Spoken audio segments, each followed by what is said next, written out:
Oui, ça y est, ça marche.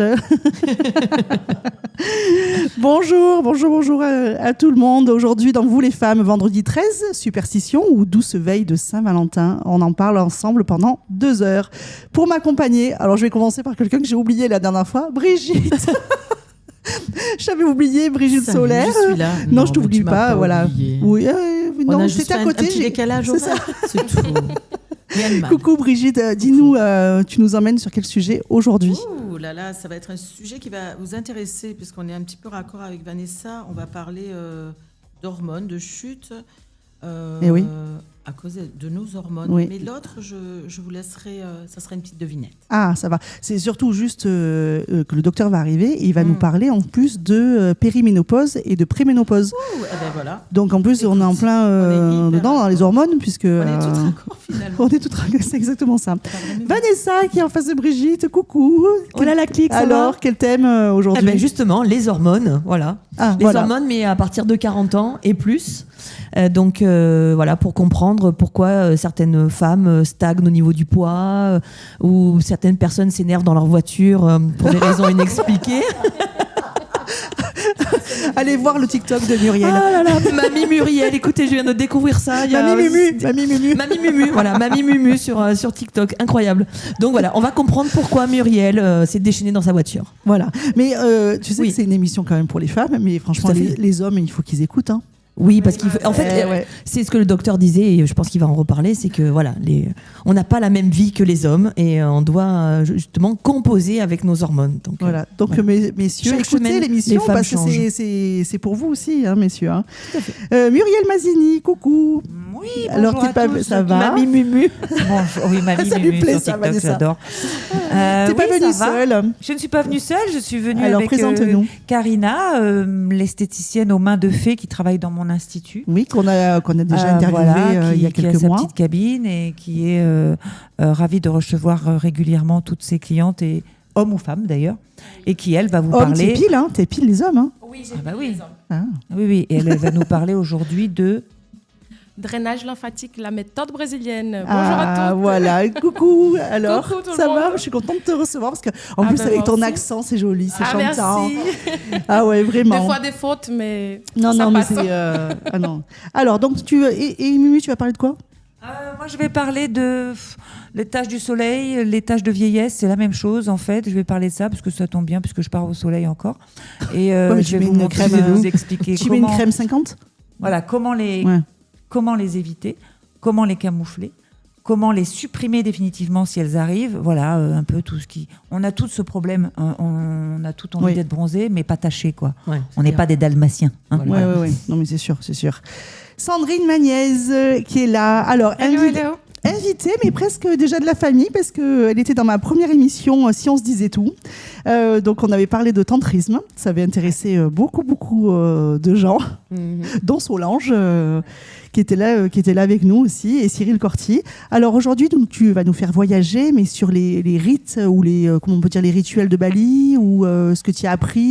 Oui, je vais partager un petit peu la magie, j'ai envie de dire, de Bali, les waterfalls, les cérémonies, les soins, les massages. Et oui, parce que ça, on le voit à la télé dans les reportages. Puis là, voilà, tu vas vraiment nous parler de ça. En tout cas, voilà, de mon expérience. De ton expérience et ce que tu as fait, en fait, là-bas. Si tu as fait une formation ou... Ah non, là, c'était vraiment pour le plaisir. Donc, voilà. Tu t'es fait masser. Ah oui. Je vous en dirai plus tout à l'heure, mais effectivement, je me suis fait beaucoup fait mal. Alors, docteur Guillaume Paulet, gynécologue, il va nous rejoindre dans un instant. Il est en consultation. Il interviendra sur des questions. Il va intervenir sur tous les sujets. Il va parler de ménopause, de périménopause, des journées dédiées à la prévention des cancers féminins aussi. Voilà. Et moi, Sandrine, parce que c'est vrai qu'à chaque fois, je parle jamais de votre animatrice. Voilà. On va parler d'amour, parce que c'est demain la Saint-Valentin.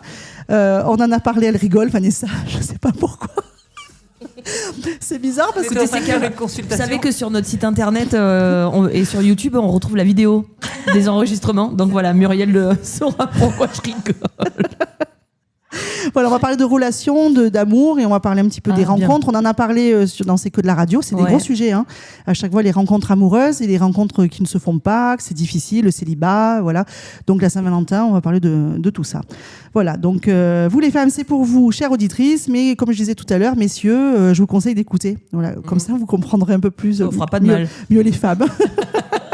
Allez, c'est parti pour 2 heures et on part en musique avec Imani. Voilà, donc vous les femmes, vous êtes sur Vous les femmes sur Radio Sun Vibes.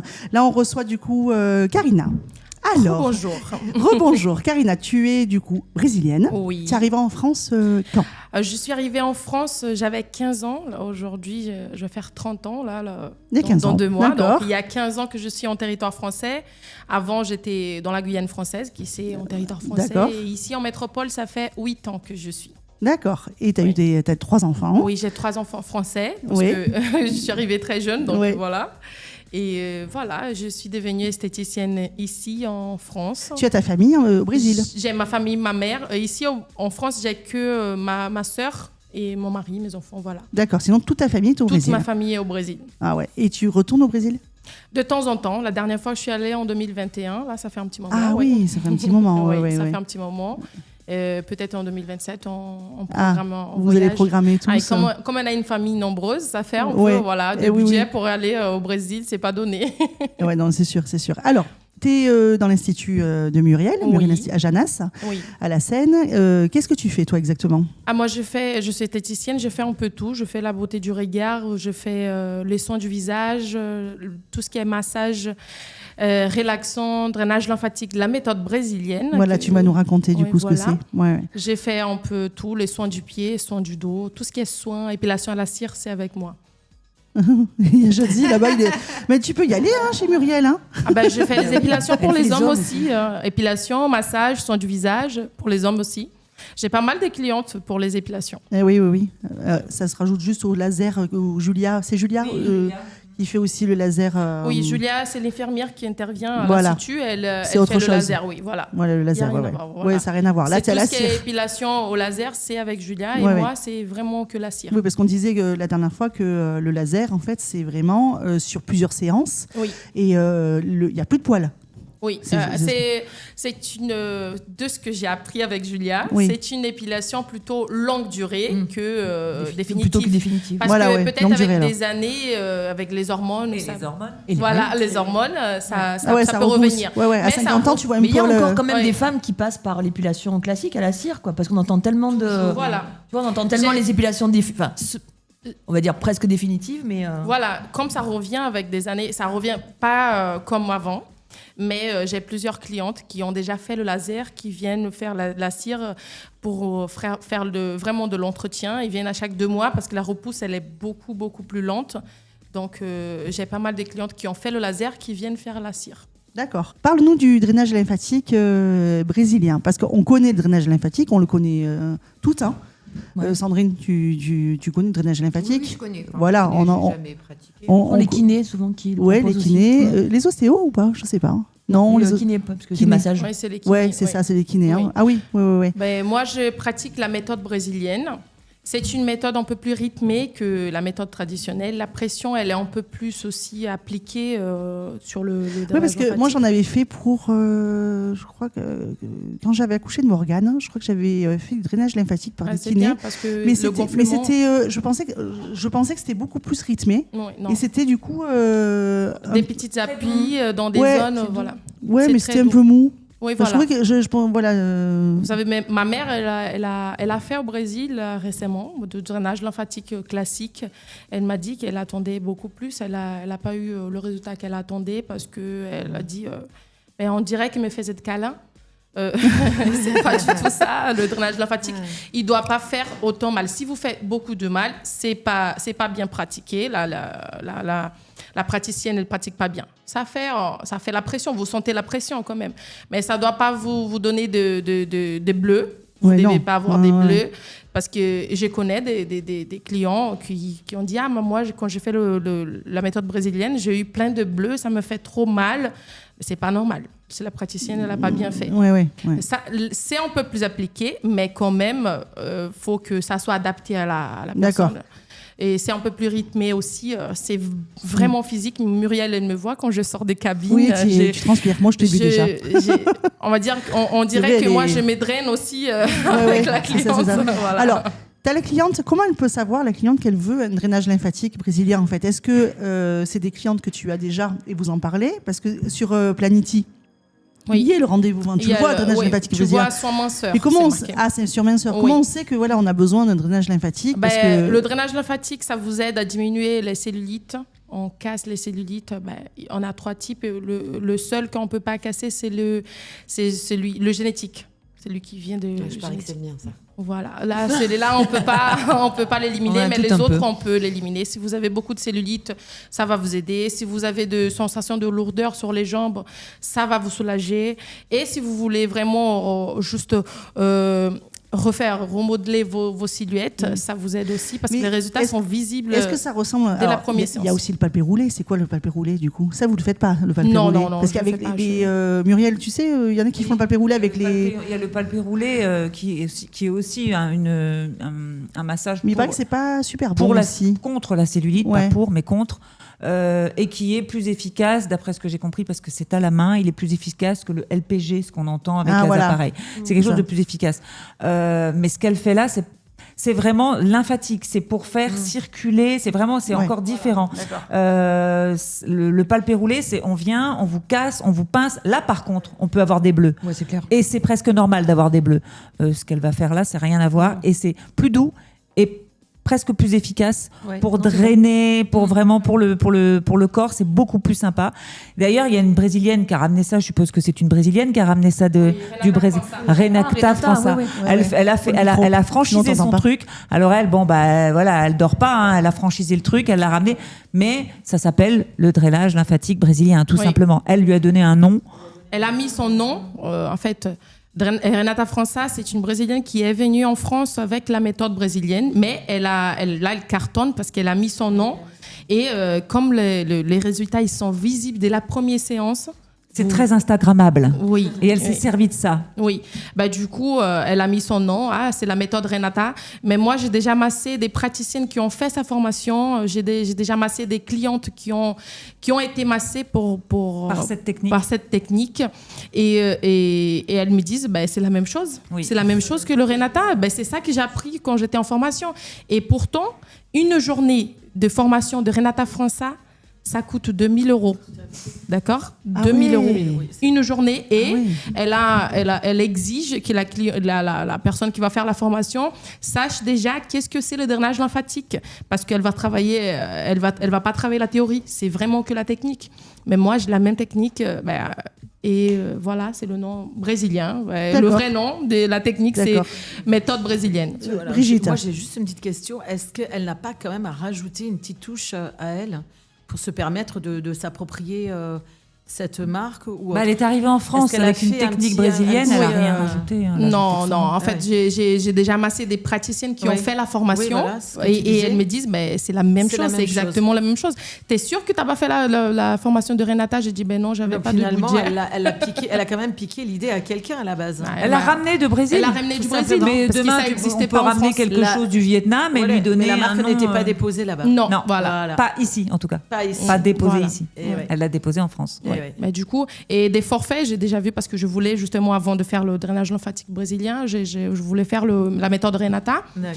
Et je suis cherchée pour faire, parce que ça, c'est que le corps du coup vers le bas. Si tu fais le visage, c'est une autre formation. Il y a d'autres formations. Si tu fais le combo avec toutes ces formations, c'est 3 jours de formation, tu payes 6 000 €. Ok.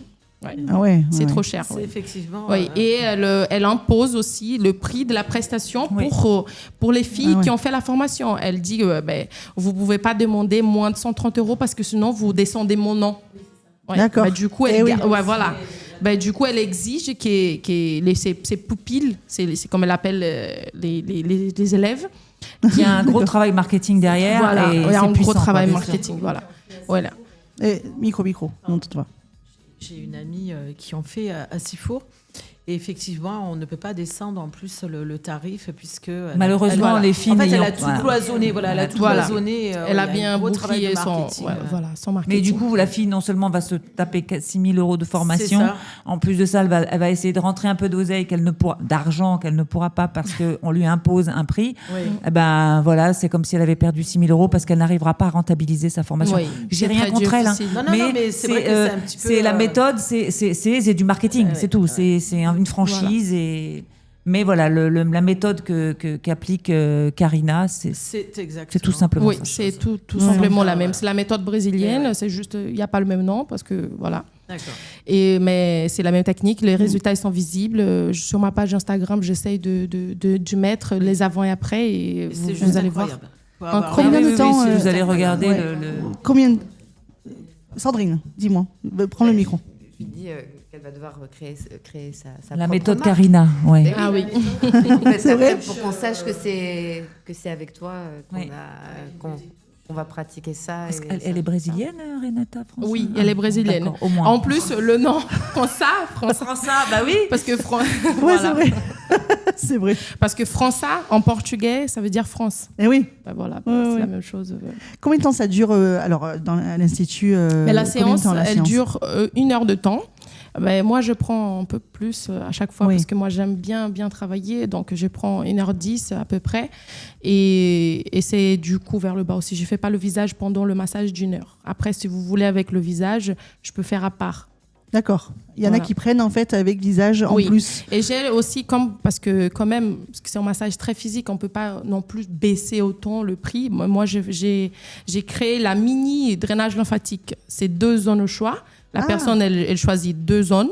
Et moi, je travaille sur ces 2 zones pour 30 minutes. Voilà. Ah oui, d'accord. Ça peut être les jambes. C'est une moitié. Voilà. Ça peut être les jambes, le ventre, les bras et le ventre, l'arrière des jambes. Voilà. Ouais, au niveau des mollets, là. Les mollets aussi. Voilà, oui. Les mollets, généralement, je fais cuisse, ventre ou sinon jambes entières, avant et arrière.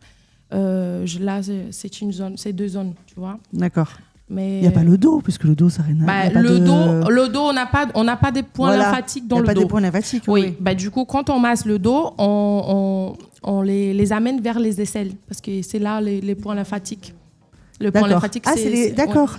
Voilà, du coup, quand on masse le dos, on les tire toujours vers les aisselles pour essayer de drainer quand même. Et quand on draine le ventre, on essaye d'y aller chercher bien l'arrière pour bien modeler le dos. Voilà.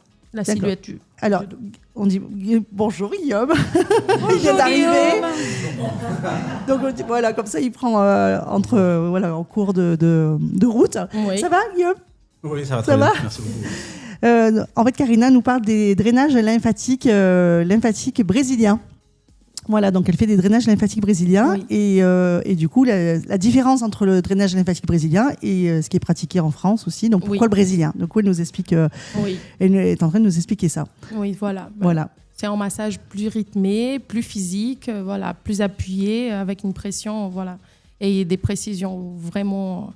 À chaque fois que la cliente elle vient, avant de commencer le massage, je lui pose des questions.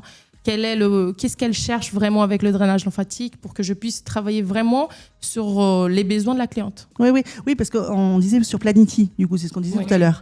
La cliente, elle ne sait pas en fait qu'elle a elle veut faire un drainage lymphatique. Voilà. En général, elle sait déjà qu'elle se dirige vers ça parce qu'elle pense qu'elle a les jambes lourdes. Elle n'y va pas par hasard. Oui, c'est ça. Tu prends rendez-vous sur un drainage lymphatique, c'est pas comme un massage que tu vas faire un massage relaxant. Relaxant. C'est vraiment on a une petite conversation avant. Généralement, je bloque sur mon planning 1h30. La prestation, ça dure 1 heure, mais je bloque 1h30 parce que justement, j'ai cette petite conversation avec la cliente et tout. Si elle prend un forfait et que je connais déjà son cas, pour les prochaines séances, je bloque moins de temps. Mais la première séance, généralement, je bloque un peu plus pour que je puisse parler, chercher à connaître la cliente aussi.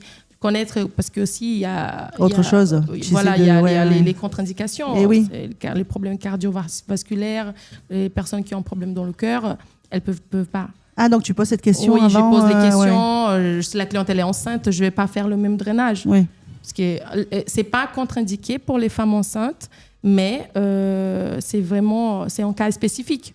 Je ne vais pas faire le massage avec la même potence que pour une personne qui n'est pas enceinte. Voilà. Non, mais c'est intéressant. C'est Guillaume. Oui, je suis hyper curieux, hyper intéressé. Oui, toujours là. Vous massez toutes les zones du corps? Oui. Donc les membres inférieurs, les membres supérieurs, le thorax. Tout. Okay. Alors moi, je suis cancérologue, ce qui veut dire qu'obligatoirement drainage lymphatique en cancérologie, ça me parle.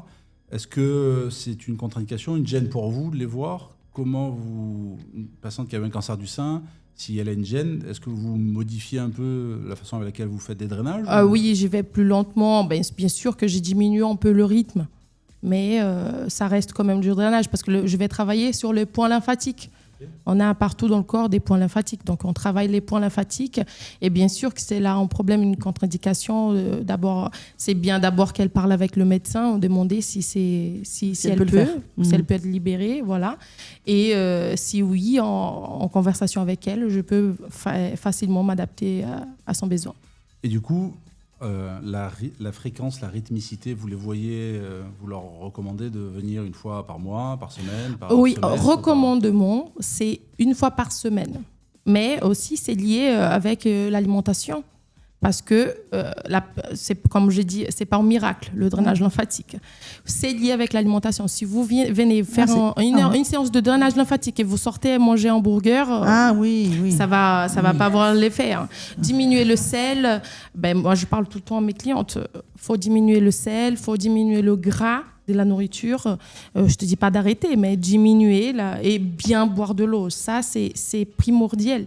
Bien boire de l'eau avant la séance, après la séance, parce que quand je draine, la personne elle va souvent pendant la journée plusieurs fois aux toilettes pour faire pipi parce que c'est vraiment ça active vraiment voilà. Et c'est ça les indications, c'est bien boire, diminuer le sel, contrôler son alimentation, c'est primordial. Si vous faites du drainage lymphatique et que vous mangez n'importe quoi, ça va, vous allez perdre de l'argent. Tu as beaucoup de rendez-vous quand même ou pas? Là, en ce moment, oui, ça déclenche avant le l'été, drainage lymphatique. Ou non, c'est parce qu'avant l'été ou non, ou c'est un je pense que c'est parce que à l'Institut, il n'y avait pas avant. D'accord. Tu le proposais pas. Donc il a fallu que les clientes commencent à connaître. Là, comme c'est un peu plus connu, donc là, ça déclenche Guillaume, tu as une autre question. Est-ce que vous regardez ou mesurez l'efficacité du drainage? Oui, si elle prend un forfait, oui. Ouais. Je le fais ça. Si c'est pour une séance, c'est pas trop la peine parce que elle vient pour une séance et elle revient peut-être plus. Et du coup, si elle prend un forfait, oui, le premier jour, je prends les mesures, je note tout sur sa fiche cliente et au final du forfait, on va reprendre les mesures. Mais c'est conseillé de toute façon donc de faire un forfait plutôt que une fois. Voilà, c'est mieux. Ça sert à rien. Oui, voilà. Mais il y a des personnes qui viennent pour une fois. J'ai déjà eu des clientes qui se sont venues déjà pour tester, ou sinon en fait aussi c'est pas donné donc il y a des gens qui n'ont pas le moyen de maintenir. J'ai des clientes qui viennent tout le mois, une fois par mois. Quel est le tarif du coup, si on peut en parler? Si vous prenez la séance, c'est 90 €, mais j'ai le forfait de 5 séances pour 400 €. D'accord. Donc ça vous fait un peu moins cher, voilà. Ouais, c'est un peu moins cher. Ouais. Qu'est-ce que vous en pensez, les filles là? T'en as déjà fait avec le kiné. Ouais. Donc moi plus pour de la récupération après le sport, tu vois. Ça me convenait bien. Après, comme tu disais, il y a beaucoup de nanas qui veulent passer par ça pour avoir les jambes un peu plus légères parce que tu as de très beaux avant-après, etc. Mais l'alimentation, l'hydratation, elle va être super importante. Et après, comme on disait, peut-être faire une séance. Celles qui viennent qu'une fois, peut-être si par plaisir de se faire un peu chouchouter. Oui. Et si par exemple le soir, je sais pas, t'es invité, je sais pas où, t'as envie d'avoir les jambes un peu plus légères après une grosse journée, ça peut être l'occasion. Ou tu veux montrer le ventre aussi. Ah aussi, oui. Parce que sur le pour ventre, dégonfler. C'est complètement. Il y a un vrai résultat sur le ventre après une séance. Non, je le vois. Vraiment, le résultat, il est spectaculaire. Donc voilà, avant d'aller au Nikki Beach, je sais pas. C'est trop payant. Juste une idée, voilà. Oui, d'accord. Guillaume, en Asie, comme la dernière fois on disait, comme tu es allé en Asie, est-ce que là-bas, le drainage lymphatique, ils en font ou c'est plutôt les points d'acupuncture du coup c'est amusant que tu poses la question parce qu'en fait, chaque pays a ses spécificités. Il y a le massage indonésien, il y a le massage balinais, il y a le massage thaïlandais. Chaque pays a sa propre spécificité, un peu comme chaque pays a sa propre cuisine. C'est particulièrement banalisé, le massage. On en parlait un peu la dernière fois pour les massages des pieds. Mais c'est juste banal. Ici, en France, on va soit imaginer que c'est genré, c'est-à-dire que ce sont les femmes qui se font masser, ou quand un homme se fait masser, on a toujours une connotation ou un doute un peu particulier, un peu mal placé. En fait, là-bas, c'est d'une banalité sans nom. Donc tout le monde va se faire masser. Et que ce soit un massage de confort ou que ce soit de la chiropraxie, et ici on n'a pas trop de chiropracteurs, ou du drainage lymphatique, c'est juste normal. Ouais, là-bas c'est normal. Ouais, c'est ça. Ils font beaucoup de cupping. Alors, cupping, c'est un peu c'est bien, ça. L'image qu'on avait, ce qu'on avait avant là, dans notre inconscient, où on a une ventouse en métal, en verre, qu'on fait chauffer et qu'on pose. Donc, c'était un peu l'image que j'avais d'un autre temps en Europe. Et en fait, là-bas, ils font ça très régulièrement. Oui, avec du coup, ça fait des marques. Une coccinelle sur le latex. Il y a des tailles différentes. Et donc, vous voyez dans la rue, mais c'est pas du tout choquant, c'est pas du tout gênant. Comme là-bas, c'est tropical comme climat. Donc souvent, les gens dans la rue se baladent en débardeur ou en t-shirt, et vous voyez dans le dos, ou sur le cou, une espèce de suçon énorme, en disant, mais au début, on pense à la peste bubonique, ou on pense à autre chose. En fait, non, pas du tout. C'est simplement, ça fait partie du bien-être. Oui. Brigitte, tu voulais dire rajouter quelque chose? Justement, moi, je consulte un acupuncteur qui a une méthode chinoise, justement, et j'ai droit... justement aux ventouses. Aux ventouses, oui. Et je me compare souvent à une coccinelle ou à un dalmatien. C'est surprenant. Mais il y a Et l'effet, ça te fait... les effets, ça te fait du bien. Qu'est-ce que tu... C'est énorme. Ça soulage énormément. Et il fait aussi... il appelle ça... il y a des petites saignées. Enfin, c'est particulier. Il faut accepter. Il faut se laisser complètement aller. Ouais. Ah ouais? Mais oui. D'accord. J'adhère totalement. Bon, faudra l'inviter, l'acupuncteur. Oui, médecine chinoise. Faudra qu'il vienne. Alors, il fait des petites saignées. Oui, t'as pas le micro. Selon la douleur, en fait. C'est petites saignées, c'est des petites piqûres. Attention, c'est pas les saignées. Non, avec les petites aiguilles, là. Il le fait aux aiguilles d'acupuncture, de toute façon, et ensuite, il pose les ventouses. Donc, ça inspire apparemment la douleur. Et en tout cas, c'est efficace sur moi. D'accord. Bon. Karina, écoute, c'était tu fais pas que ça, tu fais pas que les drainages, ce qu'on disait au début, donc oui, tu fais plein d'autres choses. Je voulais juste rajouter parce que il parlait des hommes et des femmes. Et pour le drainage lymphatique, pour l'instant, à l'Institut, il y a que des femmes. Il y a que des femmes. Il n'y a que des femmes, il n'y a pas d'hommes. Elle réclame. Par contre, pour le massage relaxant, on a pas mal des hommes. Oui, voilà. D'accord. Les hommes, c'est encore resté c'est un peu dans dans leurs habitudes, dans leurs mœurs. On vient se faire masser pour se détendre. Ils n'y voient pas pour l'instant un côté thérapeutique. Ils sont là, je vais me faire masser, ça va me détendre. Dommage. Et la plupart des hommes qui sont venus se faire masser, ce sont des cadeaux qu'ils ont gagnés de leur femme. Pour le message caché, va te détendre. Il y a la Saint-Valentin. Voilà, il y a la Saint-Valentin, donc. Oui, voilà, ouais. Non, Nico peut pas parler, non mais. Oui, mais pour l'épilation, ils viennent pour leur propre envie. Ah oui, voilà, d'accord. Leur propre chef. Oui, voilà. Ouais, d'accord. Oui, la différence. Bon, mais c'était super et on part en musique. Merci Karina. Ah bah derrière. Et on part en musique avec Jennifer et Slimane. Au Play, ton cabinet, il est là-bas. Alors, Sandrine Magniez. Tu fais plein de choses. Thérapie brève, sophrologue, hypnotiseuse. Hypnothérapeute, pardon. Voilà, c'est ça. C'est pas hypnotiseuse. Je travaille avec tout ce qui va toucher l'être humain. Donc, on peut avoir des thérapies qui accompagnent par le mental, l'inconscient, le corps, l'énergie, l'âme. Alors, toutes les couches, toutes les dimensions de l'être. Tu es partie du coup à Bali. Ouais. Voilà. Et qu'est-ce que tu as vu à Bali? Tu as fait quoi du coup? Alors, là, d'habitude, quand je pars à Bali ou en Inde... Ça fait plusieurs fois que Inde, Bali. Chaque année, moi, c'est l'Inde ou Bali, voilà, l'un des deux. Peut-être que l'année prochaine, je changerai, je ne sais pas encore. Pourquoi? Parce que le tantra, le tantrisme, ça vient d'Inde. C'est ce qu'on disait la dernière fois dans l'émission, si on se disait tout. Alors, tout ce qui va... Effectivement, le tantra vient d'Inde, mais tout ce qui va toucher... tout ce qui va toucher à l'être, à l'énergie, etc., c'est vrai que c'est beaucoup plus connu et beaucoup plus répandu dans ces pays-là. Donc, du coup, moi, c'est ce qui m'attire. Oui, c'est pour ça que tu vas là-bas. Alors, est-ce que tu fais des formations ou alors c'est plutôt pour toi, pour ton plaisir personnel, ou alors tu vas apprendre un peu plus les techniques là-bas?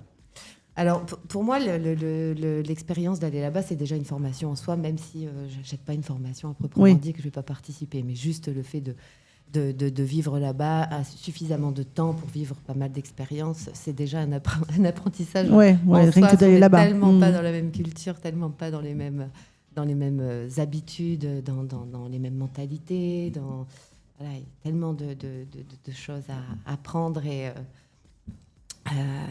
là, tu as fait massage, tout ce qui est massage là-bas Là, en fait, donc j'ai fait, je fais beaucoup de massages. Moi, je me fais masser 2 fois par jour quand je suis là-bas, parce que forcément, financièrement, après, c'est ce qu'on disait, c'est que tout à l'heure, on disait France aussi. Voilà. Là-bas, en fait, voilà. Mais Guillaume aussi, tu disais tout à l'heure que là-bas, on masse tout le temps. En fait, les gens sont massés, que ce soit en Asie du Sud-Est, que ce soit voilà, c'est leurs habitudes, en fait. Nous, on va chercher une baguette de pain, c'est normal. Eux, ils se font masser. C'est-à-dire que voilà, c'est complètement dans leur culture. Nous, le toucher, tout ce qui va être le fait de se faire masser en y pensant de manière juste normale et saine, non, c'est vraiment un cadeau. Tu le disais tout à l'heure. Voilà, le fameux bon cadeau pour les messieurs. C'est pas quelque chose qui est dans notre culture où on va se dire ok, là j'ai une petite baisse de vitalité ou je me sens je me sens pas super bien en ce moment, l'émotionnel, etc. Donc du coup je vais me faire masser. C'est pas un réflexe, c'est vraiment encore trop associé juste à une notion de détente. Mais pour moi le massage c'est bien plus que ça. En ayant fait l'expérience de me faire masser 2 fois par jour en 3 semaines. Bon, voilà, moi, je suis quelqu'un qui a quand même quelques petites addictions au sucre, à la cigarette. Et le fait de me faire masser 2 fois par jour pendant 3 semaines, je n'ai plus d'envie, je n'ai plus de pulsion sucrée, je n'ai plus envie de fumer. Ah ouais. Là-bas ou quand il rentrait en France Non, les 2 expériences que j'ai faites, c'est-à-dire de partir et de me faire masser minimum pendant 3 semaines, 2 fois par jour. Ouais, ça t'a coupé. Donc ça peut être une séance de réflexologie pendant 1 heure et puis un massage d'1 heure et demie l'après-midi ou le soir. Peu importe, l'essentiel c'est d'avoir cette régularité-là. J'ai remarqué au bout de 3 semaines le changement incroyable sur en tout cas ce côté des pulsions. Ah ouais, d'accord. Qu'est-ce que vous en pensez ? Tu te sens mieux, forcément. Il faut avoir les moyens. Parce qu'en France, 2 fois par jour, c'est un budget. C'est pas possible. Moi, je suis impossible. Masseuse, donc du coup, je comprends. Effectivement. Ouais. Voilà, là-bas, ça fait partie du quotidien parce que les prix sont dérisoires. Ici, un massage, c'est tout de suite minimum 90 €. Même pour le heat spa, là, les cheveux, tout ça, ça coûte une fortune ici. C'est 120 € pour faire un espèce de brushing heat spa. Je suis moins chère.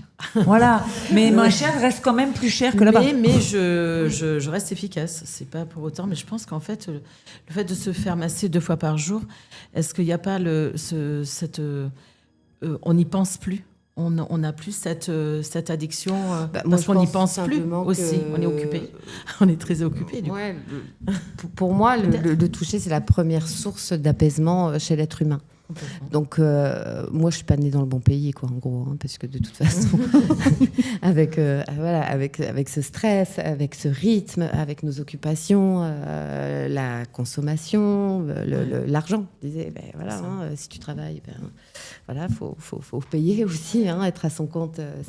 Donc, c'est une course effrénée dans une vie qui t'amène à un rythme, et même si, et pourtant je le sais, j'ai beau être thérapeute et être vachement attirée par toutes ces thérapies alternatives et pratiquer l'énergie au quotidien, mais je me dis, mais heureusement que je fais ça, parce que sinon, dans quel état je serais, quoi. Donc, mais le fait de ralentir, d'avoir cette notion de toucher quotidien, vraiment apporter au corps, à la cellule, d'être avec soi, d'être en connexion avec le corps comme ça, de manière vraiment quotidienne, forcément ça agit sur le système nerveux qui est donc régulé, et donc tous les comportements, toutes les addictions, etc. ça saute. Et puis quand je reviens et que je n'ai plus ce massage, au bout de 5 jours, c'est comme si je sentais toutes mes cellules qui se resserrent. Et puis, hop, voilà, le premier petit chocolat arrive. La petite cigarette qui va bien avec le café. Là-bas, je bois pas de café, moi, là-bas. Ah oui, donc faut aller là-bas. Et voilà. Regarde, il y a Muriel qui part un mois au Vietnam. Muriel, c'est nécessaire là. Muriel elle part au Vietnam, toi, voilà, c'est vrai que tu retournerais à Bali de toute façon. Moi, chaque c'est année, une question tu vas, d'urgence voilà. déjà au niveau du soleil. Moi, le janvier, on est presque au printemps et c'est bientôt, c'est mars. Moi, dans ma tête, voilà, mars, c'est bon, la dose de soleil est là. Donc, et là, janvier, février, ça y est, on est vraiment bien rentré dans l'hiver. Donc, c'est le moment de couper un petit peu et de partir un mois et demi au soleil. Ouais, Guillaume, qu'est-ce que tu en penses? J'aime bien entendre ça parce que ça permet de nous faire réfléchir sur notre mode de vie. Parce qu'il y a la médecine, la santé, il y a tout un tas de choses. Et puis, c'est surtout comportemental.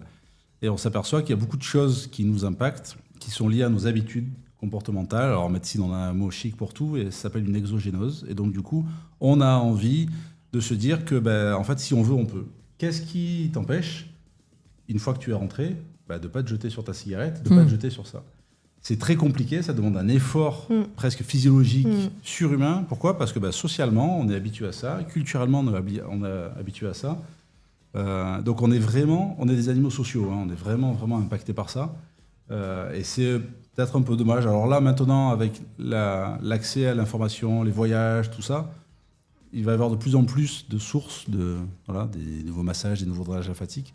Donc il faut rester optimiste. Peut-être que dans 5 ou 10 ans, ça sera différent. Mais c'est un peu dommage que ça soit l'un à l'exclusion de l'autre, quoi, et qu'on ne puisse pas combiner les deux. Oui, complètement. Ouais. C'est vrai que. Et par contre, là-bas, du coup, le tantrisme, tu peux en parler un petit peu ou pas? Oui, ça va aller vite d'en parler puisqu'il n'y en a pas. Donc, à Bali? À Bali, il n'y a pas de. Donc c'est en Inde. Tantrisme. En fait, il n'y a pas de tantrisme. Alors, c'est un grand mot puisque pour moi, je vais là-bas, tout est tantrique puisqu'ils sont dans l'instant présent. Ils sont en connexion avec leur corps, ils sont ils sont là, quoi. C'est vraiment la présence. Et pour moi, le tantra, c'est ça. C'est comment je vais vivre en connexion à mon corps, à la présence, avec la nature, avec la spiritualité. Donc en fait, tout est tantrique si tu vas là-bas. Maintenant, on parlait du massage tantrique. Ils en font pas. Ils en font pas. Et moi, comme j'aime ça, j'aime le massage tantrique, donc du coup, forcément, j'ai recherché. Et la seule affiche que j'ai vue avec, je sais plus comment ça s'appelait, la tantra quelque chose. Donc c'était juste un truc Instagram et et puis c'était du sexe en fait. Quoi. Ah, d'accord. Donc du coup, non, c'est. En fait, il te proposait. C'était un homme? Et je me suis dit, mais c'est incroyable, on se croirait en France, quoi. Le tantra, dans la tête des Français, c'est beaucoup relié à la sexualité. On en avait parlé la dernière fois un petit peu. Mais en fait, je me dis, c'est pas beaucoup différent là-bas, mais c'est avec l'évolution des cultures et des mentalités, cette notion de tantrisme est mal vue aujourd'hui. Ça a tellement été sexualisé que en fait c'est devenu un peu comme nous, et en Inde aussi d'ailleurs. Ah d'ailleurs en Inde aussi. Ouais. Et pourtant ça vient de là et c'est une sagesse tellement ancienne et tellement riche, mais l'évolution, c'est l'évolution des cultures et des mentalités. Est-ce que vous connaissez le tantrisme du coup là, De nom, mais Karina? Au Brésil peut-être. Non, pas au Brésil, mais ici, j'ai déjà vu plusieurs masseurs. Il y a même à Toulon un masseur brésilien qui propose du massage tantrique. Et moi, il y a un moment en arrière, quand j'étais avec mon chéri, j'ai cherché, comme j'étais déjà masseuse, j'ai cherché des vidéos sur YouTube de massage tantrique parce que je voulais essayer de faire. Ça que t'es tombée. Donc j'ai vu quelques mouvements, quelques points, quelques techniques. Et moi, j'ai essayé de faire sur mon chéri. Ça a très bien marché. En fait, c'est quand même lié à, comme vous avez dit tout à l'heure, c'est lié sur la tête. C'est très lié à la sexualité. Voilà. Donc, dans la tête des gens, c'est très lié à la sexualité. Mais c'est quand même la détente. C'est quand même. Alors, c'est une émission, si on se disait tout, c'est une émission quand même sur la sexualité, l'amour. Et en fait, elle en fait, Sandrine, donc elle reçoit des couples. Voilà, pour, en fait, parce que il y a un gouffre entre eux et tu réussis, en fait, les réunir. Alors, effectivement, en fait. On peut amener le tantra dans la sexualité sacrée au niveau du couple, mais à l'origine, le tantra, ça n'est pas une histoire du couple, c'est une histoire du couple intérieur entre le masculin et le féminin à l'intérieur de soi. Et donc, du coup, c'est vraiment normalement un chemin c'est individuel. C'est une espèce de thérapie. C'est comment je rentre en connexion avec ce qui est plus grand que moi à l'intérieur de moi. C'est vraiment la connexion divine, la connexion avec la source. C'est très spirituel, en fait. Et on va découvrir autre chose que ce qu'on connaît en passant par le massage. Et vraiment un état de transe qui va s'installer au fil du temps avec de la respiration, puisque la respiration, c'est la base du massage tantrique, ce qui va être vraiment différent des autres massages, puisqu'on ne va pas calculer comment je respire pendant un massage. Mais si on amène cette respiration, ça nous amène à un autre endroit, ça ouvre d'autres portes. D'ailleurs, quand je vais à Bali ou quand je vais en Inde, pour moi, je fais quand même du massage tantrique, puisque je fais un massage normal, un massage baliné, mais comme j'y amène moi-même la respiration, ça m'amène dans du massage tantrique. Et pour peu que la masseuse ou le masseur soit en capacité d'écouter le corps et de se laisser guider par l'énergie, alors on est complètement dans le massage tantrique.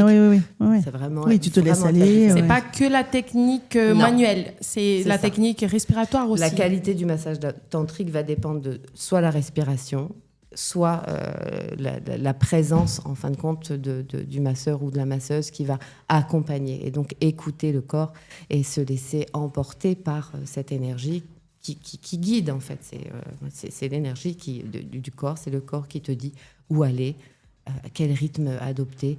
Il n'y a pas du tout de technique, en fait, là-dedans. C'est vraiment de l'écoute et de la réceptivité. En fait. C'est très bien de savoir parce que sur la tête des gens, en fait, publicitairement, c'est lié à la sexualité. Ça n'a rien à voir. Il n'y a rien à voir. Mais c'est de la croyance, mais en même temps, c'est aussi une question c'est une question d'état, quoi. En fait, la prostitution n'est pas permise, mais elle n'est pas interdite. Donc, du coup, les prostituées ne peuvent pas se mettre à leur compte, faire de la publicité, elles ne peuvent pas déclarer leur argent. Il y en a qui payent des impôts. Enfin bon, voilà, il y a quelque chose qui n'est pas très légal, c'est très ambigu et en même temps on comprend, puisque si jamais demain il y avait peut-être plus suffisamment de prostitution, est-ce qu'il n'y aurait pas une augmentation des viols, etc. etc. Donc, pour faire court, le lien avec le tantra, c'est que au moins le tantra, on parle de nudité, on parle de massage, et donc du coup, ça peut être une super couverture pour faire de la publicité. Et comme c'est assez instauré comme ça en France, si tu tapes Tantra Marseille, c'est pas qu'en France. Au Brésil aussi, c'est lié à la sexualité. Regarde, là, ce que je te disais tout à l'heure à Bali, en fin de compte, c'est pareil. Oui, parce que je cherche Tantra, je regarde un truc, je tombe sur un truc de ça. Oui, mais il faut savoir aussi que tu as des couples qui viennent, en fait, parce que ça va pas entre eux, sexuellement, du coup, voilà. Mais tu as des hommes aussi qui viennent parce qu'ils ont des problèmes érectiles. Et voilà. Et donc des désirs et les problèmes érectiles, du coup c'est important. Donc du coup tu arrives avec la respiration, voilà, et tu les aides sur plusieurs séances. Donc ça c'est si plus tard après ils arrivent à moins avoir de problèmes érectiles. Il y a différentes intentions en fait. Il y a vraiment cette dimension spirituelle dans un but d'expansion, d'évolution, de rencontre de soi. Donc vraiment un chemin en fin de compte avec soi-même. Plus relié avec la spiritualité. Et après, il y a aussi le massage tantrique qui va accompagner, ou le tantra, tout court, qui va accompagner à dépasser en fait des limites, des blocages, des conditionnements, déjà, des quand problématiques. L'homme ou le couple, quand ils font le chemin de t'appeler, déjà ils t'appellent, c'est qu'ils savent qu'ils ont une problématique. Voilà. Après, ils t'en parlent, du coup, parce qu'il y a une petite séance avant où tu parles avec eux. Voilà. Alors ça, en général, quand il y a une problématique, déjà, ils en parlent tout de suite au téléphone. Donc moi, ce que je propose, c'est de faire un premier rendez-vous d'axe thérapeutique et puis on définit une façon de travailler une fois que je comprends mieux l'histoire de la personne, de qu'est-ce qui se passe dans sa problématique, qu'est-ce qui peut aussi se passer dans les blessures Est-ce que inconscientes, tu peux lier avec de l'hypnose ou pas? Parce que oui, complètement. Ça peut se lier les deux. Ouais. D'accord. Remarque qu'ils peuvent être en état un peu hypnotique, non? Quand ils sont en plein massage, est-ce que ça part pas loin? L'état hypnotique, c'est un état modifié de conscience. Donc du coup, à partir du moment où on est dans le massage, on est déjà dans un état modifié de conscience. À partir du moment où on amène de la respiration, on arrive dans un état modifié de conscience. Après, voilà, ce sont des strates, des profondeurs, et l'hypnose, ça nous demande d'aller à un certain état de profondeur qui soit assez puissant pour que, du coup, au niveau du système nerveux, on puisse amener ce qu'on appelle des suggestions hypnotiques que l'inconscient va accueillir, en fait. Guillaume. J'écoute, j'apprends plein de choses. Question bête, désolé. S'il y a des dérives, est-ce qu'il y en a? Et s'il y a des dérives, qu'est-ce qui se passe? Des dérives soit de la part de masseurs ou de masseuses qui, justement, ont un peu ripé, ou de clients qui, justement, se disent « Bon, mais puisqu'on y est, finissons ». Ah oui, donc ça, en fait, déjà pour moi, je parlais pour moi parce que ça fait 15 ans que je fais ça, donc au début, c'était pas la même histoire. Je me suis retrouvée quand même confrontée à certaines choses. Et puis, en fin de compte, c'est l'histoire du cadre. C'est-à-dire que si le masseur ou la masseuse a suffisamment déjà rencontré ce que c'est que le tantra à l'intérieur de lui-même ou d'elle-même, on est déjà plus à même de pouvoir accompagner. Si tu n'as pas compris ce que c'est que le tantra, tu vas forcément te retrouver confronté à une direction de l'énergie qui peut partir dans la sexualité. Parce que bien sûr, on est humain, il y a des corps qui nous parlent plus que d'autres, il y a des énergies qui nous parlent plus que d'autres, voilà, il peut y avoir des attirances, bien sûr, on reste des humains, mais à un moment donné, il y a aussi une éthique, un respect profond de la personne qui est là et qu'on accompagne. On ne connaît pas son histoire, on ne connaît pas ce que cette personne a vécu. Il y a beaucoup plus d'abus que ce qu'on pense aussi. Donc on a aussi un pouvoir là-dessus de réparation ou de rejouer quelque chose qui est traumatique. Donc il faut avoir conscience de tout ce qui peut se jouer dans un massage en termes thérapeutiques et pas seulement que de détente. Et l'idée, c'est que quand on incarne ça, en fait, on prend soin et la question ne se pose plus. C'est-à-dire qu'on n'est plus confronté du tout à du pulsionnel, quoi, quelque part. Mais voilà, si tu mets un cadre, voilà. Exactement. Voilà. Mais donc, voilà. J'entends des choses. Des fois, je suis un peu choquée, quoi. Je connais certains masseurs tantriques qui proposent. Enfin, je les connais pas. On m'en a parlé. Qui proposent, un petit service supplémentaire si Madame le veut bien, quoi. Donc bon, voilà, c'est pas du tantra, quoi. C'est pas du tantra. Ouais. On est plus sur du. Ouais. Mais tu n'as pas été confronté, je crois que c'était la question aussi, à des personnes justement qui se permettraient de vouloir aller plus loin. Voilà. Ah, il y a des propositions. Ça, bien sûr qu'il y a des propositions parce que vous savez, quand vous massez, ce qui me vient là à vous partager, c'est plutôt que quand une personne vient faire un massage tantrique. C'est quand même vachement différent des massages, entre guillemets, d'un massage banal. Et si la personne touche vraiment cette essence à l'intérieur, pénètre dans dans cette essence, dans cet être intérieur et ressent un amour infini, la personne, s'il n'a pas suffisamment de conscience et d'explication, va confondre un amour pour moi, par exemple. Je déjà arrivé de recevoir un message. C'était, par exemple, un jeune de 23 ans qui m'envoie « Madame, je crois que je suis tombée amoureux de vous. » mais c'est mignon. Ça va. C'est de la confusion parce que ce que tu peux toucher à l'intérieur de toi dans un massage tantrique, c'est tellement immense, c'est tellement fort en termes d'amour, mais c'est toi, il s'agit de ton énergie que bien souvent, quand on n'a pas suffisamment cheminé de manière spirituelle, ça peut être confondu avec c'est parce que c'est la masseuse ou c'est parce que c'est le masseur. Oui, c'est ça. Il peut y avoir des confusions. De toute façon, tu sens que ça va loin, mais après, est-ce que tu as des personnes qui peuvent se mettre à pleurer, par exemple? Tout à fait, pendant un massage tantrique, c'est-à-dire que comme on fait intervenir cette respiration qui est très profonde, qui est très intense, à un moment donné, ça va toucher des couches profondes qui vont être amenées à remonter. Et on permet ça avec le tantra. Donc, on peut libérer des mémoires. Au contraire, toi, tu dis, il faut Au pleurer. contraire, c'est ce qu'on va presque même parfois chercher. Et du coup, oui, quand il y a des sons qui sortent, des pleurs, des douleurs, des décristallisations. Oui, ça peut être aussi lié à l'enfance. Il y a plein de choses. Très large. Voilà, c'est ça. Donc, savoir qu'est-ce exactement, on n'a pas toujours l'information, bien souvent. Oui. Mais en tout cas, c'est de la libération et c'est ce qu'on remercie. Et il y a un avant et un après. Voilà. Est-ce que tu sais si des couples, par exemple, ça va mieux après? Est-ce que tu as des messages de couples qui te disent merci, ça nous a fait du bien, est-ce que tu as eu ça? Il y a des couples qui viennent très régulièrement. Après, il y a des couples qui viennent plus rarement, mais qui cultivent en fait les exercices qu'on a vus et qui ouvrent d'autres portes dans la relation. Après, il y a des couples qui se rencontrent complètement différemment. J'ai déjà eu des couples qui étaient ensemble depuis 20 ans et qui viennent faire un atelier de 3 heures et qui me disent mais on s'est jamais regardé comme ça, quoi. Oui. Donc, par le regard et par le regard, la respiration, la présence, la lenteur, regarder quelqu'un dans les yeux, on va le regarder, mais bien souvent c'est 10 secondes, 20 secondes, puis c'est tout. Mais regarder quelqu'un dans les yeux avec la respiration pendant 5, 10 minutes, un quart d'heure, il faut pas rire, parce que moi si je regarde Shadzi, il me fait rire. C'est pas grave, tu peux rire. Tu peux rire au début, mais si tu continues, tu vas voir que tu vas plus rigoler, il va se passer autre chose. Non, je rigole. Mais t'as des beaux yeux. Au début, 9 personnes sur 10 C'est rigolent. compliqué. Hein. C'est compliqué. On avait fait un exercice, nous, qui n'a rien à voir avec le tantrisme, mais sur du leadership, etc. Tu vois, quand tu as quelqu'un en face de toi, et vraiment de le fixer, tu vois, dans les yeux.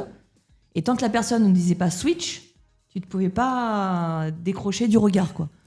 Donc on n'avait pas le droit de toucher quoi que ce soit, on était là et vraiment non mais il y a des personnes non t'avais pas le droit, non mais tu pouvais prendre il y a des nanas en face de moi, je sentais qu'elles étaient pas bien, tu vois, donc t'avais envie de les prendre dans les bras. T'avais d'autres personnes où t'es en face peut-être de quelqu'un où t'as juste envie de les sauter dessus, quoi, je pense que c'est ça, c'est que ça déclenche en fait des émotions. Ah oui, c'est impressionnant. Et voilà. Le fait de se regarder, c'est déjà le fait de pouvoir être vu, de se laisser être et de se laisser regarder aussi. Et de voir l'autre. Et puis en plus, après, il y a aussi le miroir, c'est-à-dire que parfois, on voit chez l'autre, dans les yeux de l'autre, ce qui se passe en réalité en soi. Tu ressens beaucoup de choses, de la haine, de l'amour, de la tristesse. C'est pas pour rien qu'on te dit que les yeux sont le regard de l'âme. Donc là, on peut pas se cacher. Donc quand on détourne les yeux, c'est comme une fuite. Mais si tu t'amuses à rester là, tu rencontres l'autre au-delà des masques qu'on porte tous. En fin de compte. Guillaume, qu'est-ce que tu en penses? J'y crois, je l'ai vu, je l'ai vécu. Il y a une compagnie d'assurance privée qui s'appelle Prudential à Singapour qui a fait une campagne de publicité il y a un peu moins d'une dizaine d'années. Et en fait, cette campagne était basée sur ce que vous venez de raconter, sur le regard. C'est-à-dire qu'un couple ou des amis ou un fils avec sa mère, bon bref, des gens qui sont proches, il leur a été demandé de se regarder face à face, donc comme nous on se fait derrière une table, pendant 4 minutes. Wow. Et nous on l'a fait, donc quand j'ai fait mon Executive MBA à l'INSEAD, on a fait cet exercice-là, puisque celui qui a fait la campagne de pub, c'est un classmate de l'INSEAD, et on l'a fait que pendant 2 minutes. Je vous mets au défi de faire ça avec quelqu'un de proche, et pendant 2 minutes, vous vous regardez dans les yeux, vous ne vous parlez pas, vous ne sortez pas le regard, juste vous regardez. Ça fait ressortir des trucs absolument... je vous en parle, j'ai la chair de poule. Ça va vous faire sortir des trucs absolument incroyables. Et sur la campagne de publicité de Prudential, vous voyez, y a des couples qui se mettent à pleurer. Il y a monsieur, madame qui sont mariés depuis 30 ans, qui ne se regardent même plus, qui ne savent même plus quel est leur prénom. Et au bout de 4 minutes, ils sont dans les bras l'un de l'autre. Voilà. C'est incroyable. Donc voilà, c'est ce qu'on fait dans mes stages. Voilà. C'est ce que parce que tu proposes des stages, et voilà. Donc t'en as là bientôt des stages? Oui, j'ai fini mon programme 2026. En plus, ça y est, il est en ligne. Donc, je fais pas mal de formations cette année. Et puis, des stages de tantra, d'alchimie somatique. Alchimie somatique. Bon, mais on en reviendra sur une autre... parce que ça aussi, il y a encore plein de choses. Même l'hypnose. On en parlait la dernière fois avec toi, Guillaume, de l'hypnose. Et l'hypnose aussi, il faudrait que tu reviennes. Tu reviendras pour parler Avec d'hypnose plaisir. aussi. Allez, merci. Merci Sandrine, beaucoup. on part en musique et je sais plus quelle musique j'ai mis. Je sais plus. Surprise. Allez. Parce qu'à 50 ans, à la j'en demande ai. de Sandrine, Oui. elle veut qu'on en parle. Oui, Alors, parce que j'ai des taches de Mais oui, soleil, mais parce comme que toutes. j'ai pris le soleil En jeune vie. à la peau blanche. Mais par contre, on commence à avoir des taches. oui. Mais c'est pas de soleil, c'est des taches marron. Bah, Et, on appelle ça les taches de vieillesse ou les taches de soleil, c'est la même chose, c'est l'abus du soleil qui fait ça. Donc on appelle ça aussi dans un terme un peu plus médical des lentigos. Lentigos, bon lentigos, je crois que ça Guillaume, s'appelle il va comme ça, rajouter. solaire. Il va t'aider. Je Guillaume, demande il au va t'aider. médecin à table. Mais voilà, en fait, c'est l'abus du soleil. Le soleil que vous prenez aujourd'hui, vous le paierez plus tard par les tâches. C'est pas instantané. La tâche, elle va pas arriver tout de suite. Bien sûr, c'est avec le temps. Et bien souvent, les parties du corps les plus touchées par les tasses, c'est le front, l'ovale du visage. Parce qu'on l'oublie souvent de le protéger, l'ovale du visage, où c'est celui qui prend le plus de soleil en voiture aussi. Les mains, le volant, les mains. Et puis les mains, c'est ce qu'il y a tout le temps dehors, été comme hiver. À moins que vous mettiez des moufles ou voilà, tout l'hiver. Non, Et puis quand le même pas. décolleté. Voilà, le décolleté. Donc c'est là que apparaissent toutes les taches et c'est là qu'on en a le plus souvent sur le corps. Quand on dit j'ai des taches, on les a pas sur la fesse, on les a sur Oui, c'est le vrai. visage. Les fesses, elles sont toujours blanches. Voilà. Après, vous en aurez peut-être Ça dépend un comment peu tu aux jambes. bronzes. En autruche. Donc voilà, souvent elles sont des taches qui sont plates, marronnées, elles sont pas du tout en relief, mais Vaut mieux voilà, pas, c'est très. parce que si ça part en Voilà, relief, si c'est ça que c'est commence autre chose. Voilà, il faut elles sont toujours souvent bien délimitées. Si ça vrille un peu, si ça devient un peu rouge, alors là c'est encore autre chose. Effectivement, il faut aller voir le dermatologue. Dermatologue qui aujourd'hui est un petit peu compliqué à avoir en rendez-vous. Oui. Donc il faut se surveiller parce que ne pas compter trop sur le dermatologue parce que d'abord vous le verrez pas aussi souvent que ça. Il faut connaître son corps, il faut connaître les endroits où on a des grains de beauté. Il faut se faire observer par son chéri si on est en couple ou par Sa glace. quelqu'un de proche, son miroir. Mais pour le dos, Ouais, tu te connais. Ouais, Voilà. pour le dos, c'est compliqué du c'est coup. compliqué. Moi, Ouais, j'ai ouais. découvert comme ça dans le dos de mon fils, dans le centre du dos, un mélanome. Il était en couple. Sa copine, 20 ans, n'a pas compris ce que c'était, elle s'est pas alarmée. Et c'est moi qui l'ai trouvé bizarre et il a fallu réagir très vite. Et heureusement, je l'ai vu à temps. Il n'avait pas eu le temps encore de ramifier, mais voilà, ça fait peur. Donc les taches, moi, je suis un peu obsédée par ça. Et c'est pas très joli parce que ça fait tout de suite, quand on est à la peau tachée, on fait plus de 50 ans. Hein. Faut pas se leurrer. Parce que oui, il y a des personnes qui ont des fois ça sort sur le côté là, Oui, les sur tempes, les le tempes, haut ouais, du ouais. front, C'est vrai, les hein. tempes. Voilà, donc il y a plusieurs. Alors, elles apparaissent toujours. C'est uniquement dû au soleil ou si vous avez fait des UV. Voilà, il n'y a pas de secret. Hein. Et d'ailleurs, quand on va dans les pays comme Bali ou le Vietnam ou La Thaïlande, la Thaïlande, ouais. on les voit, ils se protègent tous. Ils ont tous des chapeaux. Et sur les plages, les filles, même s'il fait très chaud, les femmes qui vous vendent des paréos, des colliers, elles ont même des mitaines. Elles sont protégées, bien sûr. On dirait que elles ont plus pris conscience là-bas que nous ici. Décidément. Dire qu'ici, on est à fond au soleil, on veut bronzer, on a des cabines d'UV à tous les coins de rue. Un peu moins, je trouve, non, quand même, les cabines d'UV. Il y en a parce qu'elles se sont modernisées, elles se sont Il y en a un améliorées. peu Il y a moins, les quand cabines même. d'UV maintenant Il y en a qui encore envoient beaucoup de l'infrarouge. Il y a des Ah. mais elles existent toujours. Vous D'accord. avez toujours, moi j'ai toujours des clientes qui poussent la porte en me disant oh là là, j'ai un mariage, il faut que je sois bronzée. Ah oui, d'accord. Bon, moi j'ai opté principalement à l'Institut pour l'auto-bronzant, la douche Le tan. auto-bronzante. Voilà. Je trouve que c'est moins agressif. Oui, tu n'as pas la voilà, c'est cabine où tu rentres instantané. dans le Voilà. Mais quand on a la peau tachée de toute façon, avec un auto-bronzant, c'est une histoire de mélamine. Elle va monter aussi. Donc, malheureusement, ce que je préconise aux personnes qui mettent de l'auto-bronzant, c'est de mettre un petit peu de gras sur la tache, de manière à ce que quand je passe l'auto-bronzant, cette partie-là ne prenne pas de mélamine et ne fonce pas. Voilà, pour compenser. C'est pas évident. Être bronzé, c'est très joli. On a tous envie d'avoir l'air bronzé, sauf dans les pays où là-bas on veut être blanc. Hein, les pays asiatiques, on aime bien être blanc et malheureux. Et là-bas, le bronzage est signe de pauvreté. Ah bon? Oui. Ah oui.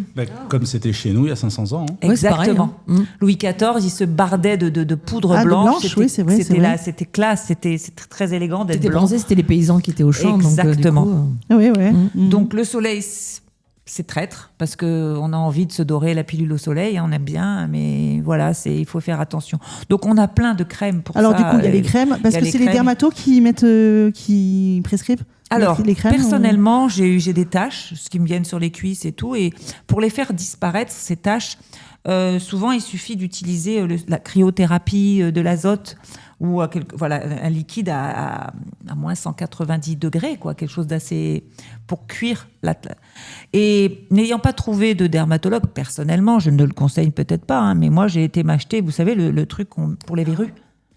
Ah oui. Voilà, ça marche, hein. Très bien. Je me suis enlevé 4-5 taches comme ça sur les cuisses, toute seule, tranquille. trop faire. Mamie Mumu. Ça cuit, oui, c'est les T'as pas fait un astuces de TikTok Mamie là-dessus Mumu. Ça cuit la tache. Bon, après, faut faire attention, faut pas brûler n'importe quoi. Mais mon mari, il en avait une sur le nez, hop, je l'ai attrapée. Bim. Oh, décidément. Johan, il y a tache. toujours une histoire sur Johan. Mais oui, mais parce que C'est le ça cobaye. fonctionne et il y croyait pas. En tout cas, il m'a fait confiance et il a eu raison. Je lui ai enlevé cette tache sur le nez, elle est partie en 15 jours, 3 semaines. Elle est tombée, elle a brûlé, elle est tombée, terminée, plus de taches. C'est pas la peine de les garder, c'est pas très joli. Il vaut mieux repartir à zéro, les effacer, repartir à zéro avec un bon protection d'UV 50, voire plus, parce qu'on peut aller jusqu'à 100, je crois d'ailleurs. Puis c'est toute l'année, hein, la crème Et UV. c'est toute l'année. Donc moi, je préconise donc le froid. C'est comme ça que j'ai la meilleure solution pour les enlever, ces taches-là. Ça part très très vite. Je vous dis 15 jours, c'est parti. Elle s'éclaircit. Elle va d'abord foncer, comme si elle allait cuire, et elle va tomber en plaques.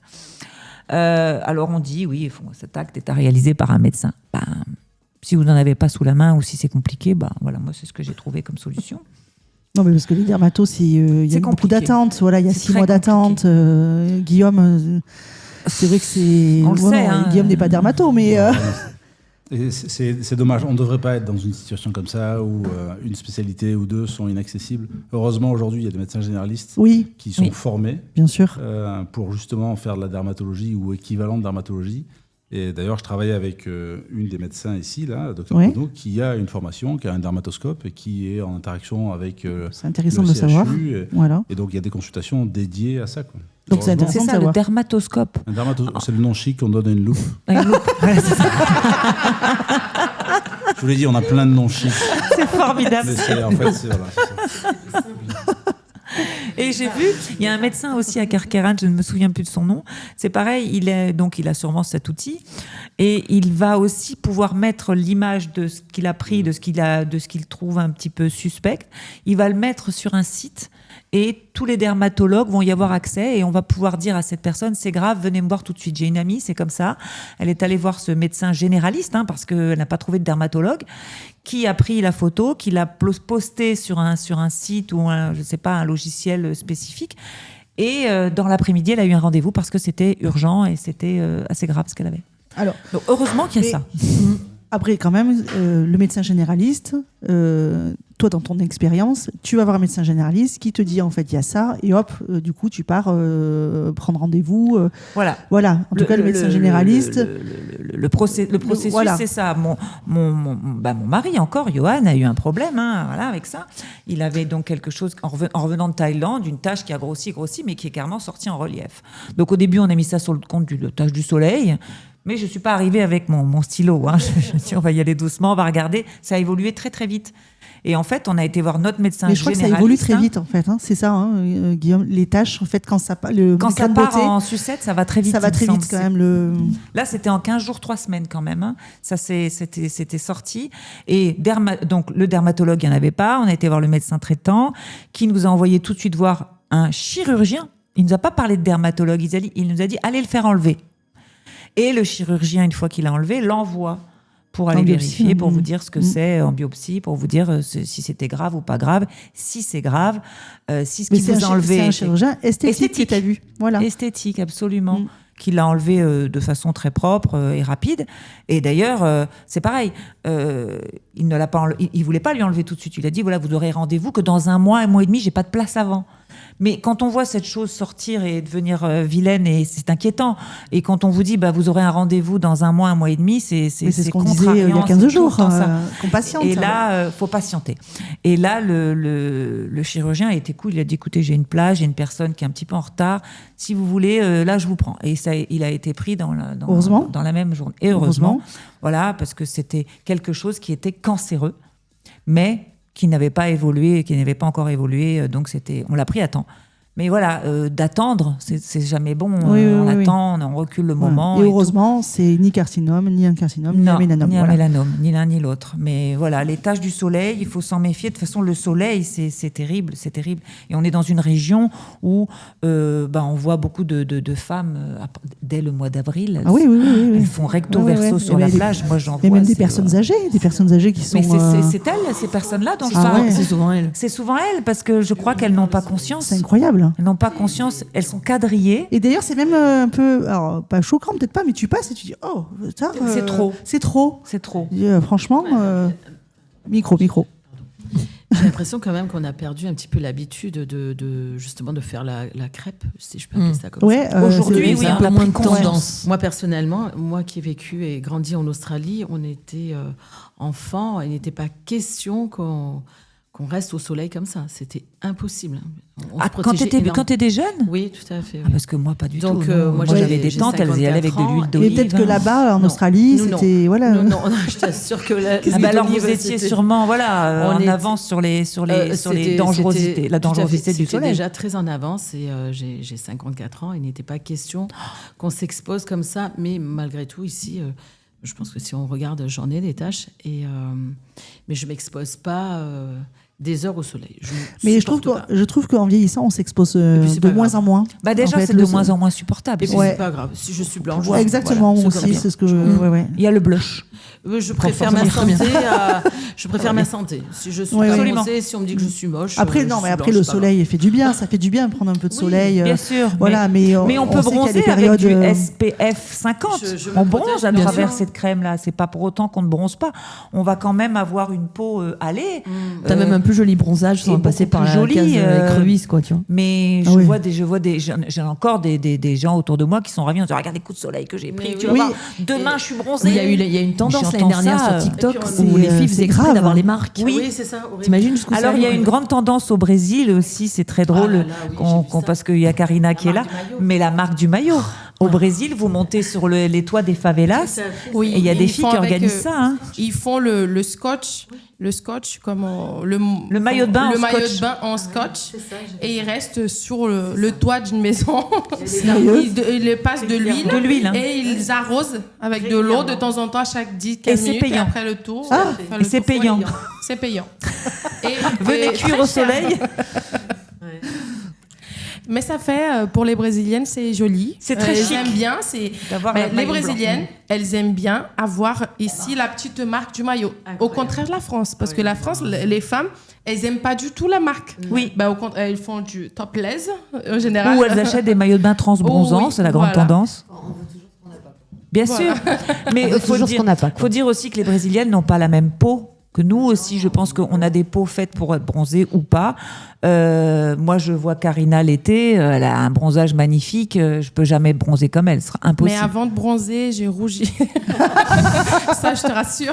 Moi, quand ça commence l'été, là, je reste en mois rouge. Après, le bronzage, il vient petit à petit. Oui, voilà. Moi, je pense que le bronzage, c'est joli. C'est encore à la mode. C'est encore à la mode. Mais il faut faire attention. En fait, il faut bronzer. Faut faire attention aux heures. Voilà, faut les heures pas midi, pas 13h. Tous les jeunes là qui voilà. Moi, ma fille 20 ans. Quand elle est sur des bateaux ou alors sur la plage, c'est bien. C'est les pires. C'est pire les sorties bateaux, quoi. Mais tu sais, je pense qu'à 20 ans, mais ça craint de mettre la crème blanche, tu sais, avec les copains. C'est la honte, parce que quand tu badigeonnes, mais voilà. Tu la mets à la maison. Avant de partir. Et puis maintenant, il y a des bombes qui sont transparentes. C'est super. Voilà, ça se voit pas que tu. Quand tu prends un coup de soleil et que tu as, voilà, là, quand tu morfles. Là, généralement, ça regrette. Je regrette d'être allé au soleil, de pas avoir mis de crème, parce que quand tu peux pas te retourner dans le lit, et qu'on a les épaules. Tu sens un biafine pendant une semaine. Voilà. Moi, je me souviens, et c'est pour ça que je suis étonnée de ce que tu dis, Brigitte. Bon, parce que toi, t'étais pas en France, mais non, et puis, j'allais en Espagne avec mes parents. Ah, je vais te dire, ma j'ai le même grand-mère, âge que toi. fort longtemps. Oui, mais j'ai le même âge que toi. Et Oui, mais en moi, Australie, on était on tous allait à la au soleil, regarde. on nous protégeait pas tant que ça. Bon, ma mère, elle faisait attention. Bien entendu, on n'y allait pas à midi, on y allait vers 16-17 heures. Mais il m'est arrivé, je me souviens de ma petite sœur qui avait eu une cloque sur le dos. Bah, la première obsession de mes parents, c'était pas de dire mon Dieu, elle a brûlé, il faut mettre de la biafine. Alors oui, on mettait de la biafine, mais mon père avait passé une aiguille avec un fil un fil pour percer la cloque, pour pas que ce soit vilain plus tard, fallait pas que la cloque explose. Donc on l'a percée comme ça. C'est archaïque. Hein, On dirait qu'on est des l'ancienne. dinosaures. Mais franchement, je sais pas, mais si tu dis ça aujourd'hui, je de te regarder. S'arracher les jambes avec le fil aussi. Ma grand-mère a préparé des trucs avec de l'huile d'olive. Pareil, Oui, dans le sud de l'Espagne, elle d'olive faisait ça. avec du citron pour la bonne odeur. Citron et huile d'olive. Ouais. Non, Moi, j'ai mes tantes qui partaient avec leur petite fiole de préparer maison pour aller à la La plage. graisse à traire. Oh, T'imagines, oui. c'est- Mais on en Oh, vend mais ça- encore, il y a des marques qui vendent ça encore craint. du 0% de protection, parce que il y a des peaux qui peuvent se le permettre, qui ont juste besoin de brunir. Mais voilà, Ouais, si enfin, vous avez non, des non, traces... les Alors, peaux- les peaux est-ce que tu Vas-y. peux donner, parce que tu sais, il y a les indices 30, 15 et Ouais. 50. C'est pas la force de l'indice, c'est le Guillaume, il c'est va te les répondre. minutes qu'il y a entre chaque application. entre chaque application... Donc tu peux acheter du 15, mais par contre, c'est tous les tu quarts vas en d'heure qu'il mettre faut que plus tu en mettes. souvent, tu vas en mettre plus souvent. C'est ça, Alors, je hein, sais je pas crois, si c'est hein. une histoire de 15... C'est à peu près ça, C'est mais à peu près ça. Alors, déjà, la première chose, c'est que la crème solaire, l'écran solaire, on n'en met jamais assez. Mhm. Et on a tendance à en mettre un tout petit peu. Et en fait, il faut en mettre une tonne pour que ça soit vraiment efficace. Et les notions que j'ai, c'est que le SPF, c'est la durée qu'il faut pour avoir un coup de soleil. Oui, c'est ça. Ok, d'accord. Donc, en fait, en laboratoire, c'est de la peau synthétique. Et donc, ils vérifient au bout de combien de temps on a un coup de soleil qui est une brûlure du deuxième degré, D'accord. du premier degré au deuxième degré. Et donc, à ce moment-là, le SPF 2, 5, 10, 50, c'est combien de temps il a fallu pour brûler. Pour brûler. Ok. Ben voilà. Moi, même du 50, je devrais le mettre toutes les 50 minutes, j'en mets beaucoup plus souvent. J'attends puis pas quand les c'est en- 50 minutes parce Quand que c'est en spray. Dès que tu sens que ça commence à voilà, picoter, c'est un espèce de réflexe. Je vais dans l'eau, je ressors, j'en remets parce que je me dis j'en ai forcément perdu. Je me suis essuyée avec la serviette forcément, donc on en remet. Donc voilà. Bon, après, il y a le cancer de la peau. Je pense qu'il y a des gens qui sont bronzés. C'est plus les blancs qui ont les peaux blanches, bien sûr, qui ont des cancers de la peau. Où il y a aussi, pas forcément, il y a aussi les gens qui ont la peau. Il y a des peaux, des ethnies, on met le beau qu'on veut, des couleurs de peau qui sont plus ou moins sujettes à ça. Et on voit, vous allez voir un Britannique sur la plage, en 5 minutes, vous savez qu'il est britannique. mais n'importe qui est capable de faire un cancer de la peau à cause de ça. Et en général, ce que moi je disais à mes patientes au moment de la radiothérapie, parce que la radiothérapie, c'est quand même un super coup de soleil qu'on leur donne, Ouais. c'est après la douche, de prendre une crème hydratante. Eh bien, ça y est. Attendez, parce que pour celles qui ont quand même des taches, parce qu'il y a quand même, vous les avez, elles sont là, vous n'avez pas pensé à les traiter, vous n'avez pas le temps, vous n'avez pas les moyens, vous n'avez pas, voilà. Eh bien, on peut les cacher quand même, on peut les camoufler, et il existe, et là, pareil, je vais peut-être parler d'une marque, mais bon, c'est la meilleure. C'est une marque coréenne, c'est Herborian. Herborian, le tube violet. Le tube violet cache très bien les taches et vous donne un teint lumineux et sans avoir l'air fardé. Et ça va vous cacher les taches, le tube violet. Vous avez le tube vert qui lui cache les taches de rougeur. Lui, ça va plutôt pour cacher tout ce qui est rose, tout ce qui est rouge. Et le violet, c'est pour les taches brunes. Et ça fonctionne très très bien. Donc voilà, ça c'est ma petite touche finale. C'est-à-dire qu'il y a moyen quand même de les cacher avant de les traiter ou voilà. Mais Passer pour une vieille peau. Ouais, de pas passer pour une vieille peau. Et c'est vrai qu'à chaque fois que je mets cette tache, parce que je suis très tachée sur les extérieurs à cause voilà, des vitres, la voiture, je passe beaucoup de temps et je faisais pas attention. J'ai pas encore osé me mettre le stylo là sur le visage. Elle a fait sur Yoann, je l'ai fait sur Yoann et je l'ai fait sur Yoann. Je pas osé. C'est un cobaye. Lui, il a plein de pif, alors, on va chercher à comprendre. Il a la peau plus épaisse. Donc voilà, je me suis... À chaque fois, il dit, tu parles toujours de moi dans les émissions, pauvre. Voilà, ce qu'il faut savoir, c'est que les taches, c'est pas une fatalité, ça se traite très bien. Il faut se surveiller et ne pas attendre que ce soit les autres qui vous le disent. Parce que le matin, on part parfois trop vite. Et on s'est maquillé vite fait, genre, t'es bizarre, t'as des taches, on me l'a dit. Voilà. Non, mais voilà, et du coup, je me suis regardée de vrai. Ah bah oui, j'ai dit, mais qu'est-ce que j'avais un peu abusé de l'autobronzant, qui s'est figé sur toutes mes taches, et qui donc avait accentué mes taches. Un petit trempe, parce que une petite trempe. Bon, bah voilà, c'est pas très vendeur pour l'autobronzant. Mais en voilà. tout cas, les auditrices, c'est des conseils, c'est très bien. Voilà. Oui. Merci Mumu. Et alors, on part en musique. Donc c'est pas une fatalité, c'est le souvenir de vos étés. On part en musique avec Sia. Presque. Ça fait longtemps que le 4 février, c'est la journée internationale du cancer. Et à ma connaissance, ça fait un peu moins longtemps que le 11 février, c'est la journée internationale des femmes de science, des femmes et des filles de science. Et donc, du coup, aujourd'hui on est le 11, et ça me paraissait intéressant de combiner les deux pour vous parler de quelque chose. Donc, première phrase, mesdames, est-ce que vous avez déjà passé une mammographie? Oui. Je ne vous demande pas comment c'était, mais maintenant vous savez qui a rendu cet examen possible.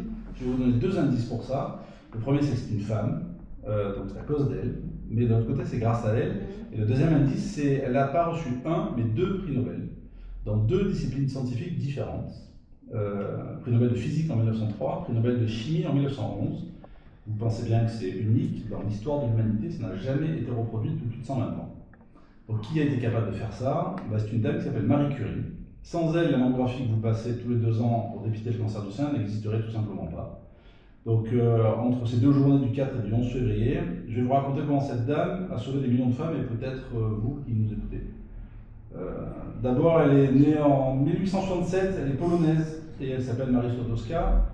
En fait, Pologne, à cette époque-là, la Pologne n'existait pas, puisque c'était l'URSS. Impossible pour elle d'aller à l'université parce que c'était une femme et que les femmes n'allaient pas à l'université, c'était interdit. Donc elle s'est expatriée, elle est venue à Paris à 24 ans, avec rien en poche. Elle s'est inscrite à la Sorbonne, l'université de la Sorbonne, pour étudier la physique, sans argent, sans rien. Parfois elle ne mangeait même pas, elle tombait de fatigue. Mais elle a réussi à obtenir sa licence de physique, première de sa promotion. L'année d'après, elle a fait pareil, mais en mathématiques, 2e cette fois-ci, donc un petit peu moins bien. Mais c'est là que tout commence, puisqu'elle a travaillé sur un sujet particulier, sur les propriétés magnétiques. Elle avait besoin d'un laboratoire. Elle a rencontré le chef des travaux de l'école de physique, qui s'appelait Pierre Curie. Ils sont tombés amoureux l'un de l'autre. Et évidemment, le coup de foudre a fait que ils se sont mariés et elle a pu travailler enfin dans un laboratoire. Quelques années après, elle fait une thèse de doctorat. Et puis son mari abandonne ses recherches pour travailler avec elle. Ils travaillent tous les 2 dans un hangar glacial, sans aucun équipement de ce nom. Ils manipulent des tonnes de minerais à main nue. Et ils ont tout simplement découvert 2 éléments radioactifs. Quelques années après, le premier prix Nobel de physique, partagé, avec son mari et un monsieur français qu'on appelle Henri Becquerel. Alors pour ceux qui savent, le Becquerel, c'est l'unité de mesure aussi. Et donc c'est des Français qui ont inventé ça il y a 100 ans, qui ont découvert ça il y a 100 ans. Quelques années après, son mari meurt, elle récupère sa chaire à la Sorbonne, elle enseigne. 10 ans après, 2e prix Nobel de chimie, cette fois-ci dans une autre discipline, parce que c'est trop facile. Et c'est la seule personne au monde à avoir fait ça. Einstein ne l'a pas fait, Pasteur ne l'a pas fait, personne ne l'a jamais fait. Donc pourquoi je vous en parle aujourd'hui? Parce qu'en fait, ces découvertes ont révolutionné la santé des femmes. Le radium et la radioactivité, ça a donné naissance à la radiologie moderne, ça a donné naissance au rayon X. Pendant la Première Guerre mondiale, elle a équipé des voitures avec des petits appareils de radiologie moderne, on appelait ça les petites curies, et elle va sur le front, elle-même, les petites curies. Elle a permis à des centaines de milliers de soldats de se faire radiographier, et aujourd'hui, ces rayons X, c'est ce qui a tout simplement permis aux patients de bénéficier de mammographie. Le dépistage du cancer du sein que vous faites, c'est vraiment à cause de ça, et 90% des cancers sont détectés précocement grâce à ça. Puis la radiothérapie, c'est quoi? Alors, ce ne sont pas des rayons X, ce sont des électrons, c'est un autre système. Et en fait, c'est utilisé pour traiter les cancers, notamment au niveau du sein. Et c'est directement issu de ces travaux aussi. Donc en fait, sans elle, il n'y a pas de dépistage et il n'y a pas de traitement. Donc on lui doit quand même beaucoup de choses. Et pourquoi je vous parle de ça plus précisément aujourd'hui? Parce qu'en fait, mon histoire personnelle, c'est pas simplement théorique, c'est que j'étais jeune chirurgien et chirurgien senior à l'Institut Curie, donc cet institut qu'elle a fondé en 1909. Et donc tous les jours, quand j'y allais, on est submergé par l'histoire et par, non pas la pression, mais par l'admiration qu'on a de la part des gens qui ont créé ça. Donc j'ai côtoyé des gens parmi les meilleurs de leur discipline de façon internationale, en chirurgie, en radiothérapie, en oncologie. C'est là que j'ai passé mes diplômes de chirurgie, de radiothérapie et de cancérologie. Et au contact de ces gens-là, mais vous apprenez des choses énormes. Donc on a écrit des livres, on a écrit des bouquins. Moi, c'était ma maison et mon école. Donc cet héritage-là, tout ce que j'ai appris là-bas, je le vis encore aujourd'hui. Et quand je vois des patientes qui sont soit en surveillance de cancer, soit dans le cadre de diagnostic. Elle nous a laissé un double héritage, cette dame. Le premier, il est bien entendu scientifique, parce que ces découvertes sauvent des vies tous les jours, à Saint-Cyr aussi évidemment, et partout en France. Et puis le deuxième héritage qu'elle nous a laissé, il est social. Pourquoi? Parce qu'en fait, elle a brisé tous les plafonds verts dans un monde qui était à l'époque 100% masculin. Vous imaginez qu'à cette époque-là, au début du XXe siècle, les femmes n'avaient même pas le droit de vote en France, c'est arrivé 40 ans après. Elle a été refusée à l'Académie des sciences en France, parce que c'était une femme, mais elle a quand même eu le Nobel 2 fois. Et elle a réussi à faire, elle a osé faire ce que personne n'avait jamais fait avant elle. Donc, qu'est-ce que ça nous dit? Ça nous dit qu'il faut admirer ces gens-là, il faut continuer d'oser, de parler de notre santé, d'hormones, de sexualité, on en parlait tout à l'heure. Il ne faut pas hésiter à poser des questions. Et puis surtout, il faut bien garder en tête qu'on est propriétaire de notre santé et qu'on a le pouvoir d'agir soi-même. Donc, prenez-en soin. C'est vrai, Marie Curie, j'avais lu son histoire, et puis avec son mari, quand elle a rencontré son mari, ils étaient très très très amoureux, paraît-il, et c'est les deux qui ont fait qu'ils sont sortis, tout ce qui est radioactif, c'est incroyable. Puis ce garage où ils étaient dans le froid, puisqu'ils ont dû se prendre aussi, parce que est-ce qu'ils ont commencé avec les... Elle est morte. Voilà, elle est morte de ça, voilà, c'est ça. Donc, voilà. Et l'histoire, en fait, je crois que son mari, en fait, il est mort, mais pas de maladie, je crois qu'il s'est fait, en fait, il y a eu une calèche qui est arrivée, et il est sorti dans la rue, et il s'est fait, écraser par un cheval. Exactement. Par la calèche. Exactement. Donc, mort brutale. Mort brutale, et elle était, dans ce que j'ai lu, elle était très, très, très malheureuse de ça, en fait, parce que, du coup, par une calèche, ils étaient en plus à la pointe de recherche, quoi. Ouais, exactement. Et l'Institut Curie, qui est un des plus grands et prestigieux instituts, un centre de lutte contre le cancer de façon internationale, a eu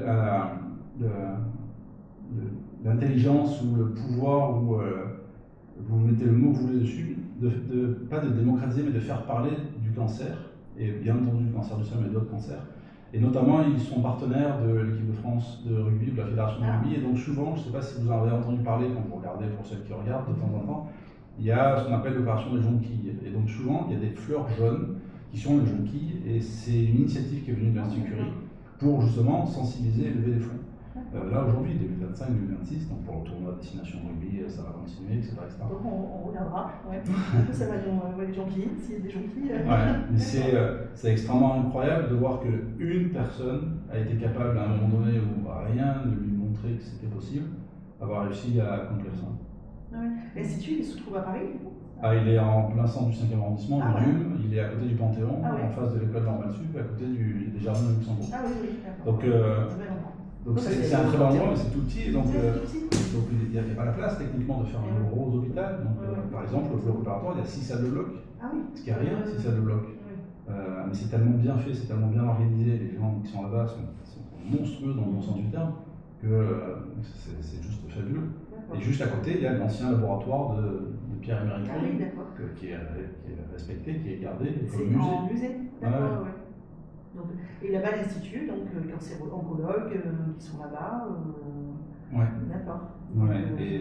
Et ils ont aussi, alors ils ont fait des partenariats avec d'autres hôpitaux, un peu en dehors de Paris. Et puis ils sont référents notamment pour des tumeurs spéciales de l'œil qu'on appelle les rétinoblastomes. Donc il y a beaucoup d'enfants. Et ça, c'est pas facile de voir qu'il y a des enfants qui viennent se faire diagnostiquer là-bas. Donc finissons sur une bonne note. Grâce à elle, on a appris comment dépister et traiter les cancers. Là, on va parler on continue sur les hormones, non? Ah bah si vous voulez, je pense qu'il y avait une pause musicale. Non, parce que du coup, on continue. Allez, super. Bah du coup, alors tu vas pouvoir me corriger si je dis des bêtises ou pas. Il a le micro. Il a le micro. Ah là, j'ai le stress qui arrive. Non, c'est pas vrai. Alors, vous les femmes, on n'a pas encore tous les retours d'audience par rapport aux âges, etc. On a des bonnes audiences. Des bonnes audiences, mais on n'a pas les tranches d'âge encore, peut-être. Toi, tu sais, tu vas pas me dire. Donc, je vais faire avec un peu de la moyenne qu'on a ici. Et je voulais parler vraiment un peu ce problème après 40 ans de ce qui va changer dans le corps des femmes par rapport aux hormones. Il faut savoir que à partir de 35-40 ans déjà, les hormones donc sexuelles, donc les oestrogènes et les progestérone, ça commence à fluctuer, ça décline progressivement, et ça c'est normal, mais ça va impacter beaucoup de choses dans notre vie de tous les jours, au niveau de l'énergie, la composition corporelle, donc on a un peu plus de graisse, on a un peu moins de muscles, voilà.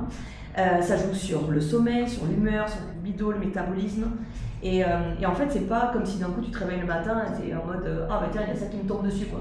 C'est que c'est vicieux. Progressivement, cette connerie-là, tu vois, tu le sens pas arriver, tu vois. Et t'as beau faire du sport, bien manger, etc. À un moment donné, on peut pas aller à l'encontre de la biologie et de la physique. Donc, je vais voir un petit peu avec vous comment on peut faire pour justement améliorer ça. Parce qu'on peut pas remonter naturellement ces hormones juste avec une bonne salade ou une séance de pilates, d'accord. Mais je pense qu'il y a d'autres choses qui vont être possibles. Pour voilà, optimiser, soutenir un équilibre hormonal et ralentir le déclin fonctionnel le plus longtemps possible. Parce qu'on rêve tous d'être des Benjamin Button, on est d'accord.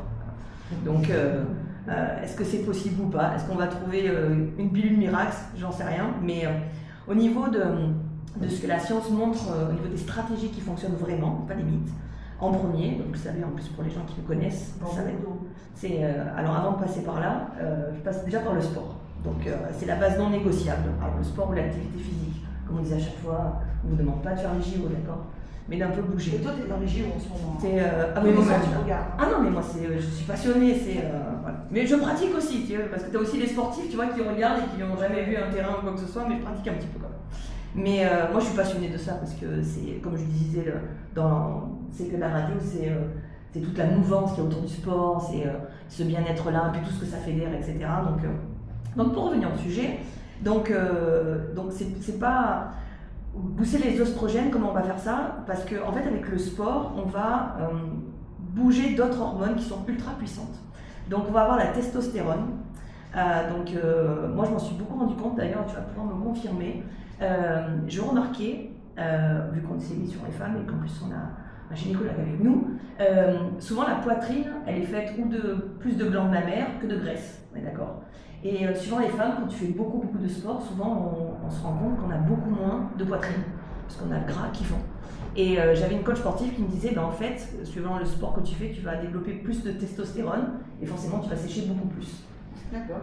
Voilà. Donc moi je le vois, selon si je fais plus ou moins d'haltérophilie, je vais voir ma masse graisseuse qui va bouger ou pas. Guillaume, tu confirmes? Totalement. Ok, d'accord. Je peux cocher, je suis contente. Après, on a donc l'IGF, qui est une protéine qui est produite par le foie. Et en plus, donc, le foie, les muscles et d'autres tissus, donc ça va aussi développer la masse musculaire. C'est ce qu'on disait la dernière fois. Il faut que tu développes. Ça, c'est par le sport et ce que tu vas manger en fait. Non, mais c'est pas, je veux dire, c'est pas une prise de sang qui fait que l'IGF. J'en ai jamais entendu parler. C'est l'insuline. Ah, c'est C'est l'insuline. l'insuline, c'est pas l'insuline à proprement parler, mais c'est un facteur de croissance de l'insuline. D'accord. C'est le précurseur de sécrétion d'insuline. Il y a un bilan sanguin, tu peux ressortir. Voilà. Voilà. Et après, il y a d'autres glandes surrénales, etc., qui vont être produites. Mais après, c'est aussi par la dopamine, les endorphines. Donc, ça va améliorer aussi la composition corporelle, l'humeur, la récupération et l'énergie. Okay. Donc, ce qu'on propose, on va dire à partir de 40, même 50 ans et plus, hein, mais, et souvent ça a été, on va dire, pas décrié, mais en fait, il faudrait s'imposer au moins 3 séances de force dans la semaine. Donc vraiment, quand je dis de renforcement musculaire, mais avec des charges lourdes. Ah ouais. Et il ne faut pas penser que c'est ça qui va te donner mal au dos, parce que c'est justement quand tu te renforces que tu as mal au dos, ou autre, mais avec donc une progression de charge et une intensité contrôlée, 3 fois par semaine, normalement, ça c'est génial. Après, tout ce qui est cardio modéré, donc on ne demande pas de faire des marathons. On a eu un gendarme il y a 2 jours qui, lui, a trouvé que les triathlons étaient trop courts, d'accord. C'est pour ça qu'il fait de l'Ironman, le gars. Mais du coup, 150 minutes par semaine, donc c'est très bon pour l'insuline et le cœur en plus. Et après, du HIIT. Donc ça va être du Tabata, des petites sessions, tu sais, en fait, tu fais 20 secondes d'exercice. Mais t'es pas venu en faire avec moi, c'est pour ça. Tu fais 20 secondes d'exercice, 10 secondes de repos, et tu tournes comme ça sur plusieurs exos. Donc ça fait monter un peu le cardio, et tu as aussi un petit peu de renforcement. Parce qu'il faut savoir qu'après 40 ans, le muscle va s'atrophier. Donc si vous ne travaillez pas là-dessus, le muscle, en fait, c'est l'organe anti-âge. Donc il faut que ça soit une priorité pour vous, on va dire, dans ta vie de tous les jours. Donc ça va aussi passer par ce qu'on mange.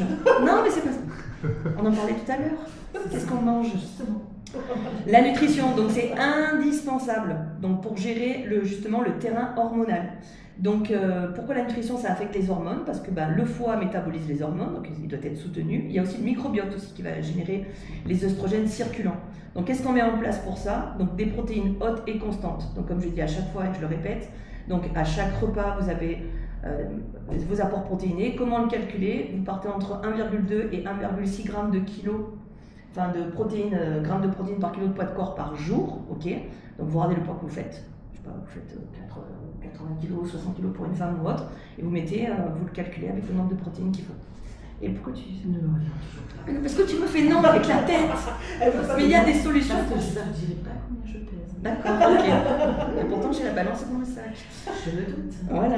Mais ça c'est ultra important. Donc en fait, après vous vous rapprochez d'un coach ou d'un spécialiste là-dedans, et puis vous voyez comment le répartir dans la journée.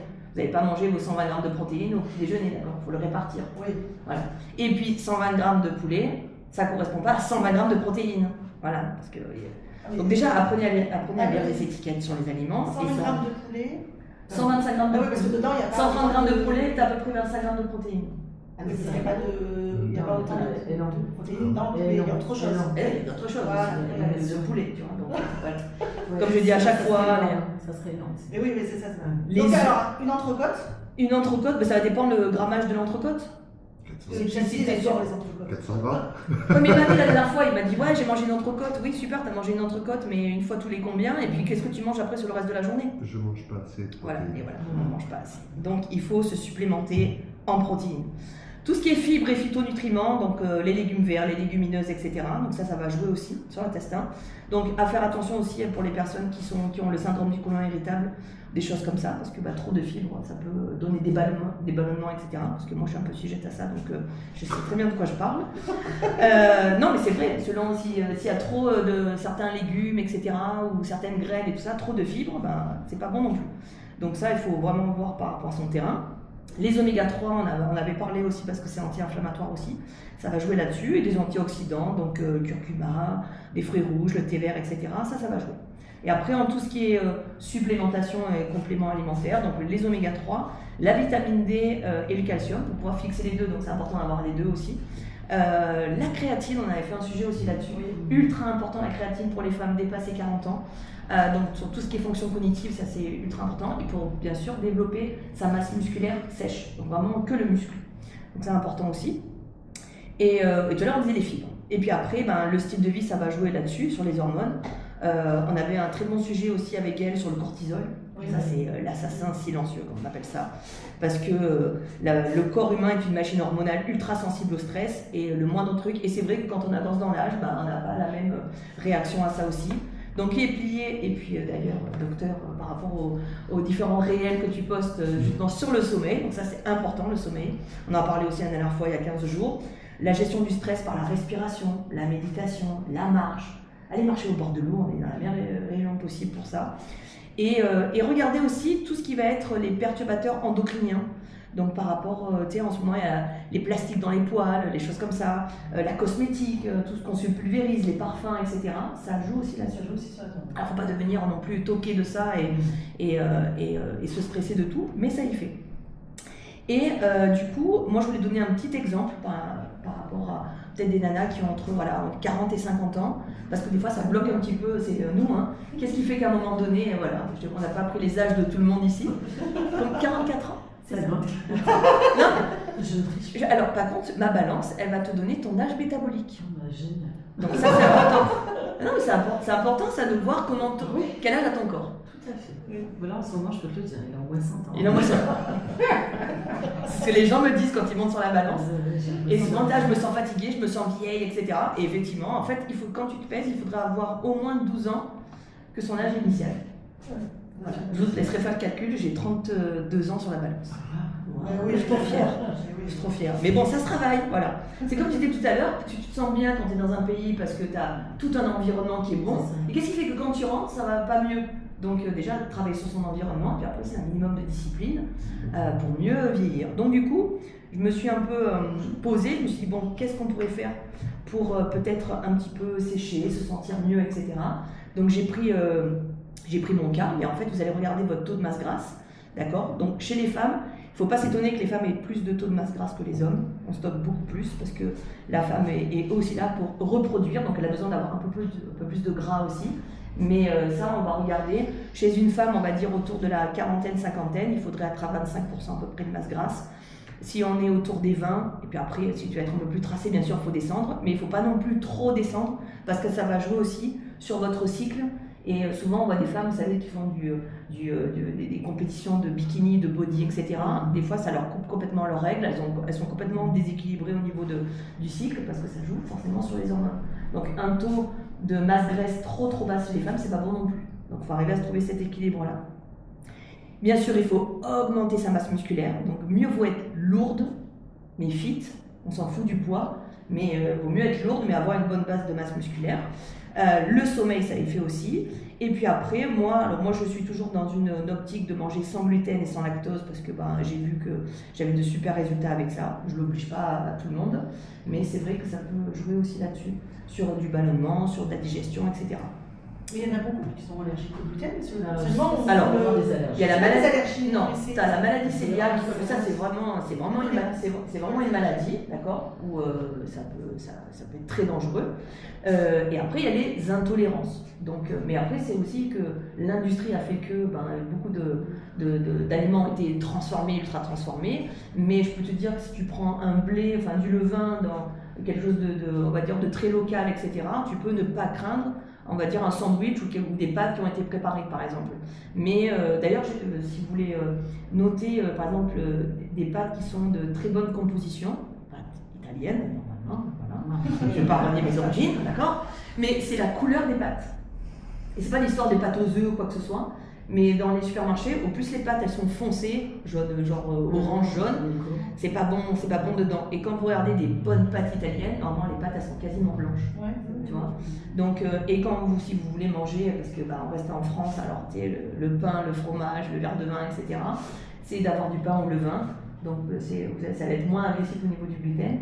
Mais après, il y a de très bonnes choses sans gluten aussi. Et donc tu peux trouver des intolérances. Mais les intolérances, ça va être peut-être des ballonnements, des choses comme ça. C'est pas non plus dramatique, c'est juste que c'est dérangeant. On en revient au Nikki Beach quand t'es en maillot, t'as envie. Moi je peux te dire que quand j'y vais, j'ai pas mangé de sandwich avant, tu vois.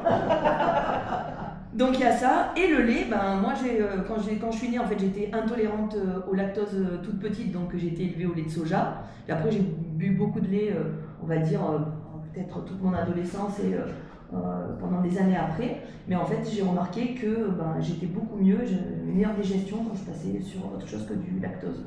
Mais après, en fait il faut tester sur, je sais pas, tu testes pendant 3 semaines, parce que c'est les 3 semaines où le corps crée une habitude et où tes cellules elles se régénèrent. Et pendant 3 semaines tu testes en enlevant un aliment, par exemple, ou plusieurs, et comme ça tu sais ce que tu crains ou pas. Donc voilà, donc après j'avais regardé un petit peu au niveau du cortisol. Alors le cortisol, il y a le cortisol fonctionnel qui n'est pas du tout lié au stress psychologique, mais parce que voilà, pour la plupart d'entre nous, on est indépendante, donc forcément on cherche la performance, on est sportif, on veut toujours plus, on en parlait tout à l'heure, toujours. Et donc c'est pas un mauvais cortisol, c'est un cortisol qui garde le gras un peu par sûreté, donc il faut juste travailler un petit peu aussi sur son bien-être, etc., pour faire redescendre ça. Arrêter aussi de s'auto-flageller. Et puis, et après, j'avais plein de choses aussi, mais je ne veux pas trop dépasser dans le temps. Mais voilà, revoyez un petit peu vos séances de sport, revoyez avec un coach justement au niveau de votre alimentation. Et puis, normalement, tout devrait bien se passer. Et puis après, consulter s'il y a besoin, si c'est trop. Dans 15 jours, tu peux continuer, parce que c'est un grand sujet. Tout à fait. On pourra voir justement des micro-ajustements. Puis après, voilà, le fameux, alors moi, le body, machin, summer, summer body. Quand je vois tous les gens qui font ou appel à moi ou qui dévalisent, qui sont dans les salles de sport ou qui dévalisent les compléments alimentaires au mois de juin, j'ai envie de les frapper. Mais bon, parce que ça se fait. Le summer body, c'est toute l'année en fait que tu peux l'avoir. Parce que c'est l'été partout dans le monde. Oui. Ah bah oui. Donc pourquoi le summer body, tu vois, mais voilà, tu vois. Donc au Brésil, c'est l'été. D'accord. Donc c'est super summer body tout le temps quoi. On va demander à Guillaume de compléter par rapport aux hormones et en tempérie et périménopause, parce que ça arrive du coup à ce moment-là aussi. Et est-ce que c'est vraiment à partir de 40 ans ou ça dépend des femmes? Bah moi je l'ai senti, on va dire à 40, moi j'ai 47, tu vois, à 45, 47, j'ai senti une bascule. Alors que je l'avais pas avant, tu vois, 40 ans, je me dis, qu'est-ce qu'elle raconte, toutes ces daronnes, tu vois. Tu vois, j'ai pas eu d'enfants, etc. Donc du coup, bon, je me dis, peut-être que c'est aussi parce que ça a été toujours linéaire dans ma vie, dans mes entraînements, etc. Mais on sent quand même qu'à un moment donné, il y a une bascule. Je pense que quand et tu te dis, il faut quand même être un peu les enfants sur la précision. Voilà. Ouais, ça, tu parles vraiment, je peux pas dire, je peux pas parler pour ça, donc je te laisse la main. Drop the mic. Je peux pas être plus d'accord avec ce que tu as dit, quoi. C'est juste pas possible. Et en fait, si on suit simplement ce que tu as dit, on s'aperçoit qu'on n'a peut-être même plus besoin d'aller consulter chez le médecin, en fait. Parce qu'on a prévenu la survenue de tout un tas de pathologies, et en plus, on a réduit de façon extrêmement importante les symptômes. Parce qu'il y a deux choses. Il y a le symptôme qui fait que, ok, j'ai des bouffées de chaleur, je suis gêné, etc. Mais il y a la pathologie en soi qui fait que, oui, j'ai une ostéoporose, et l'ostéoporose, ça fait pas mal, on n'en parle pas. Mais il y a certains chercheurs qui disent que l'ostéoporose, c'est presque une maladie infantile. C'est-à-dire que ça se prépare quand on est jeune, justement, de par son alimentation, son activité physique, sa routine, et ça parle une fois qu'on est ménopausé, parce que finalement, le lit a été fait avant, et c'est à ce moment-là qu'on le voit. Donc si les gens, les auditeurs et tout le monde met en application, alors avec prudence, parce que moi je ne ferai pas le dixième de ce que tu fais en termes d'activité sportive, mais si on fait ce que tu dis sur l'alimentation, sur l'activité physique, ça va vider les cabinets médicaux, et c'est très bien. Oui. Enfin moi c'est vraiment ma mission de vie. Moi je l'ai découvert déjà il y a une dizaine d'années avec le sport justement, et c'est comme ça que je me suis renseignée sur comment il fallait manger, etc. Et en fait, on se rend compte que c'est tellement ça qui peut te sauver de tout, quoi. Enfin, on n'est pas on fait pas des miracles et on fait pas de la magie non plus, quoi. Mais pour moi, ça reste, on va dire, aller à 80% de ton meilleur médicament, en fait. Et il y a beaucoup de gens qui se rendent compte trop tard des erreurs qu'ils ont faites. Alors, il y a des choses qui peuvent se corriger, mais si on peut le prendre le plus tôt possible, ça éviterait des personnes qui arrivent à la retraite et qui sont dans des... Moi, je vois mes parents, tu vois, et qui sont dans des états catastrophiques. Parce que justement, pendant des années, ils ont pensé bien faire, etc., qu'ils étaient plus ou moins actifs ou autres. Et en fait, non, parce qu'il n'y a jamais eu d'activité physique, ou alors c'est dit, moi j'ai un bon métabolisme, donc jamais pris trop de poids, etc. Puis donc, oui, pop, en fait, tu vois. Parce qu'à un moment donné, comme on dit, tu peux pas aller, confronter la médecine et la biologie. Oui, comme ça. Puis vire sur ces acquis parce que tu n'as jamais eu de problème de santé, que tu as toujours été fit, ok, très bien. Mais quand la machine se dérègle, tu n'as pas de réserve. Et non. Donc tu ne peux pas gérer le « ah mince, ça je ne l'avais pas anticipé ». Ouais. Donc c'est extrêmement important justement de le faire en amont et en prévention en fait. Prévenir plutôt que guérir. C'est vrai que ça on le dit pas assez, quoi. Non, mais c'est intéressant. Pourquoi on dit maintenant, Guillaume, périménopause? On disait préménopause, et pourquoi maintenant c'est péri? Péri, pré, on ne sait pas. C'est parce que, oui, j'ai entendu ça en fait. Alors, péri, ça veut dire autour. Ouais. Donc ça n'a pas beaucoup de sens. La ménopause, c'est un instant T qui correspond au moment où vous n'avez pas eu vos règles depuis 12 mois. Ouais. Ce qui veut dire que l'instant T plus 1, c'est post-ménopause.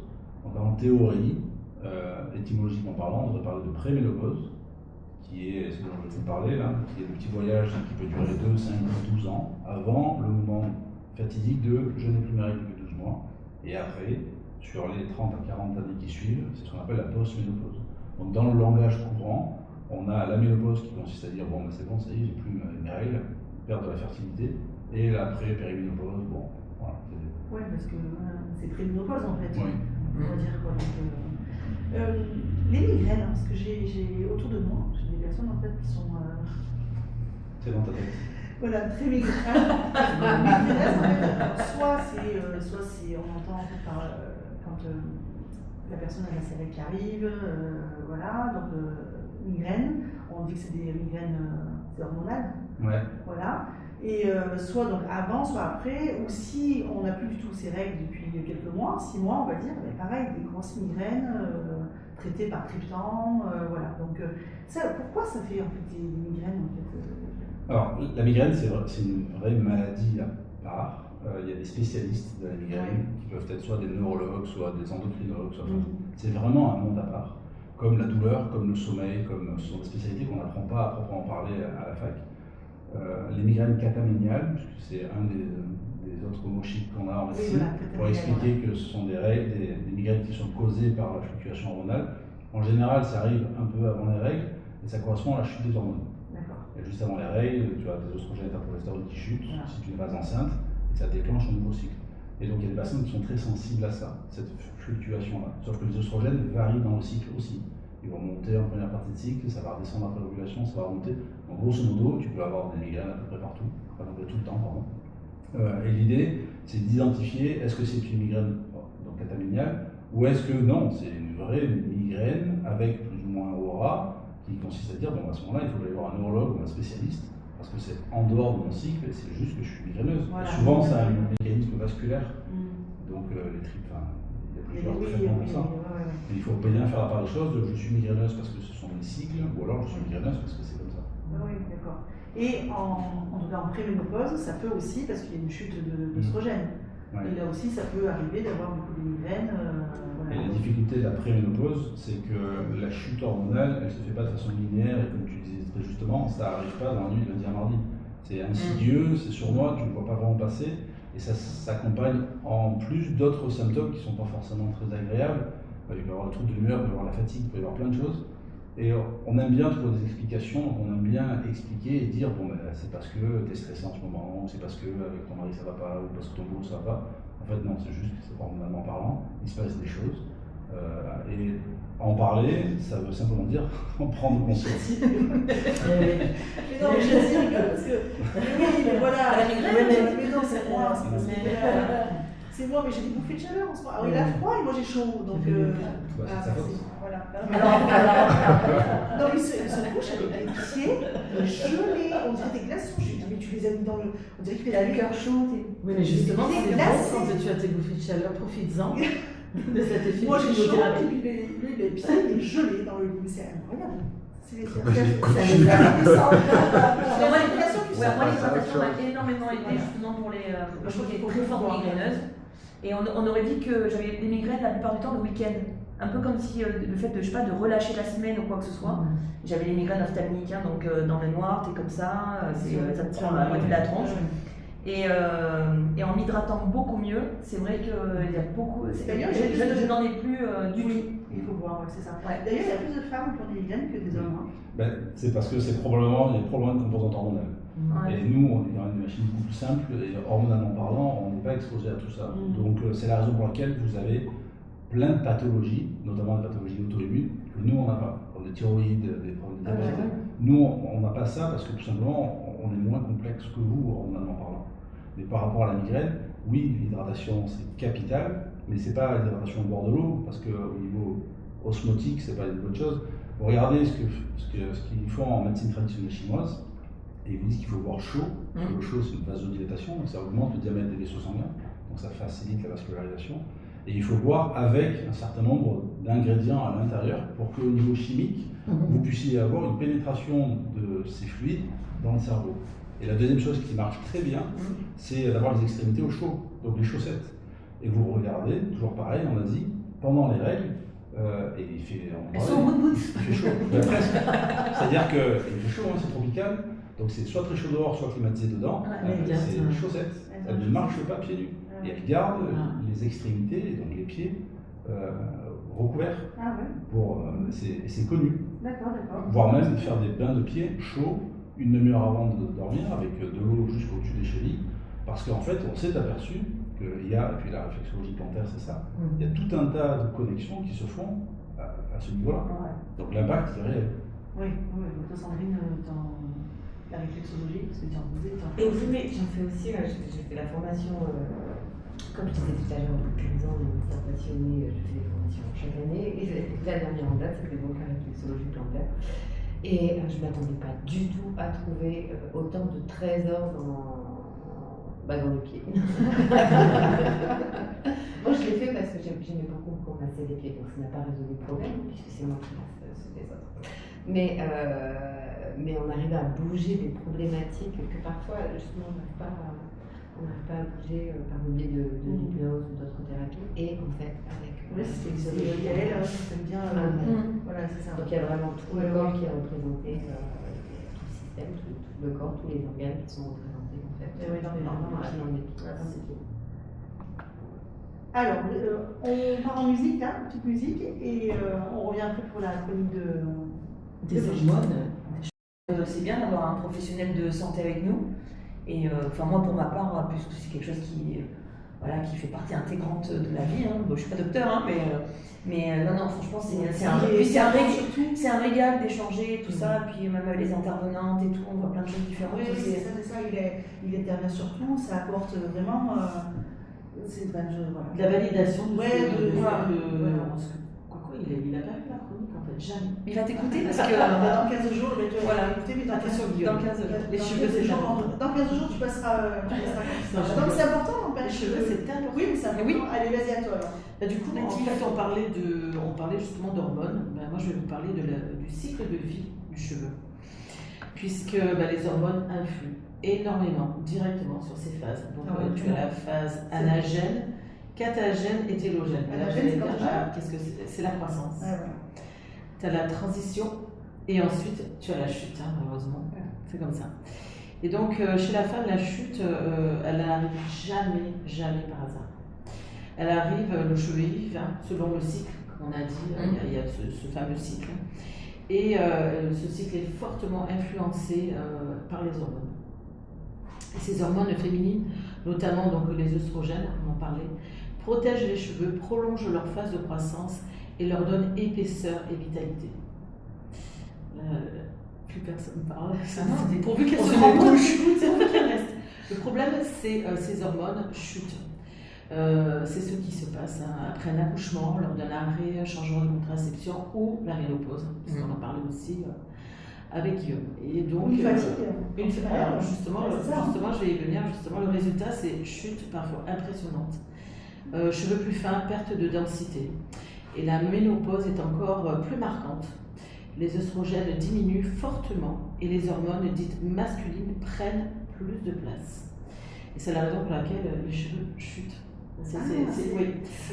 D'accord. Et je vais vous expliquer. En fait, il y a plus de calvitie chez les hommes que chez les femmes. Donc, justement, c'est par rapport à ça aussi. Puis il y a d'autres facteurs. Mais il y a une petite histoire aussi derrière cette chute, justement, au niveau des hormones, puisqu'on en perd. Et donc, c'est la raison pour laquelle on voit effectivement beaucoup d'hommes qui perdent leurs cheveux. Mais on a constaté ça aussi sur des femmes des chefs d'entreprise.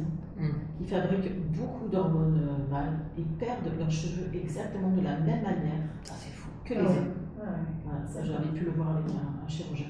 D'ailleurs, on a un chirurgien esthétique qui est spécialisé dans la chute des cheveux. À Saint-Cyr-sur-Mer. Et il va falloir qu'on le fasse parce que c'est très intéressant. Et donc en fait, cette chute elle est provoquée effectivement donc, par le stress, la fatigue, les carences. Des troubles de la thyroïde et certains traitements médicaux. Donc c'est pour ça qu'on ne peut jamais dire à une femme c'est normal, ça va passer sans chercher à comprendre. Alors le message important, c'est les cheveux ne sont jamais qu'un détail. Ils réagissent à nos hormones, à nos émotions, à notre santé. Ils parlent quand le corps fatigue. Et parfois les écouter, c'est déjà commencer à aller mieux. Donc je terminerai par cette petite phrase. On ne perd pas ses cheveux pour rien. Il raconte souvent ce que le corps n'arrive plus à dire. Alors prenez soin de vos cheveux, de votre corps. Vanessa l'a dit, et Guillaume aussi, et puis tous les autres. Est-ce que, trop bien, mais pour rebondir, est-ce qu'au-delà de ça, il y a cette... est-ce que c'est une légende ou pas, selon les saisons? Est-ce que tu sais, à l'automne, souvent on dit je perds mes cheveux parce que c'est l'automne, etc. Est-ce que c'est en fait, parce en saison? Parce qu'il y a un cycle. Il y a justement un cycle. Okay. Donc c'est un cycle sur l'année en fait alors c'est un cycle sur l'année, même des années. En fait, je pourrais vous retrouver les chiffres, là je ne les ai plus en tête, mais il y a des années. Et d'où la fameuse phase, les fameuses 3 phases que je vous ai dit tout à l'heure. Et on a déjà oublié. Mais oui, effectivement, il y a des saisons parce qu'il y a des personnes qui les perdent l'été et il y a des personnes qui les perdent effectivement à l'automne. Mais pourquoi? Parce qu'en fait, c'est leur cycle. D'accord. C'est le cycle, leur propre cycle. Et donc, il faut jamais laisser une chute s'installer. Il faut s'en occuper. Ouais. Donc ça passe partout. Ah, De nutrition. Ouais. Et C'est vrai que ce qui est bon, c'est de manger, on va finir, mais de manger des noix et des amandes. Les oléagineux, ça marche très bien. En tout cas, par les nutriments et non pas par les soins. Et oui. Les soins, pardon. Il y a, oui, effectivement, des compléments alimentaires qui nous apportent tous ces nutriments. Mais j'avais mis justement sur Instagram une petite photo avec les nutriments qui sont bons pour nos cheveux. Non, on reviendra dans 15 jours. Hein. De toute façon, j'avais les sujets, de toute façon, les sujets de femmes, là, voilà. Il y a tellement de choses. Mais il disait le docteur, par rapport aux hommes, on a tellement de choses qui varient en nous. Les cheveux, c'est intéressant. Moi, j'aime vraiment, il y a pas les auditrices, elles nous écoutent, c'est hyper intéressant. Ce qu'on a fait, ce qu'on fait à chaque fois, tous les 22 jours. Et on donne, même pour nous, on donne, c'est ça qui est génial. C'est moins un scientifique, mais le cheval, c'est une chimie aussi, et on apprend beaucoup de choses. Je ne donne pas les noms scientifiques, sinon il va dire Allez, voilà, donc on finit parce qu'on a dépassé les 2 heures, parce qu'à chaque fois c'est hyper intéressant, c'est génial, enrichissant. Vendredi, ce soir j'interview avec Cyril Corti et Chazi Manuel Ferrara, quand même. Ce soir, c'est coquin. C'est coquin, qui est la légende dans son domaine. Il est arrivé de Los Angeles et il est demain soir en fait au club 2003. C'est notre partenaire de la radio, de mon émission Si on se disait tout. Et je l'interview à 5h ce soir. Voilà, donc ça sera un podcast. Voilà. Amusez-vous bien. Ça va être intéressant. Bien sûr. C'est certain. C'est un sujet qu'on ne va pas. Voilà. Donc merci à toutes. Moi je remercie toutes celles qui étaient là, Muriel, Karina, Vanessa, Brigitte, Sandrine Magnès.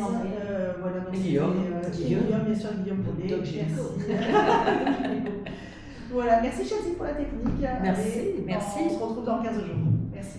Bon week-end. À bientôt.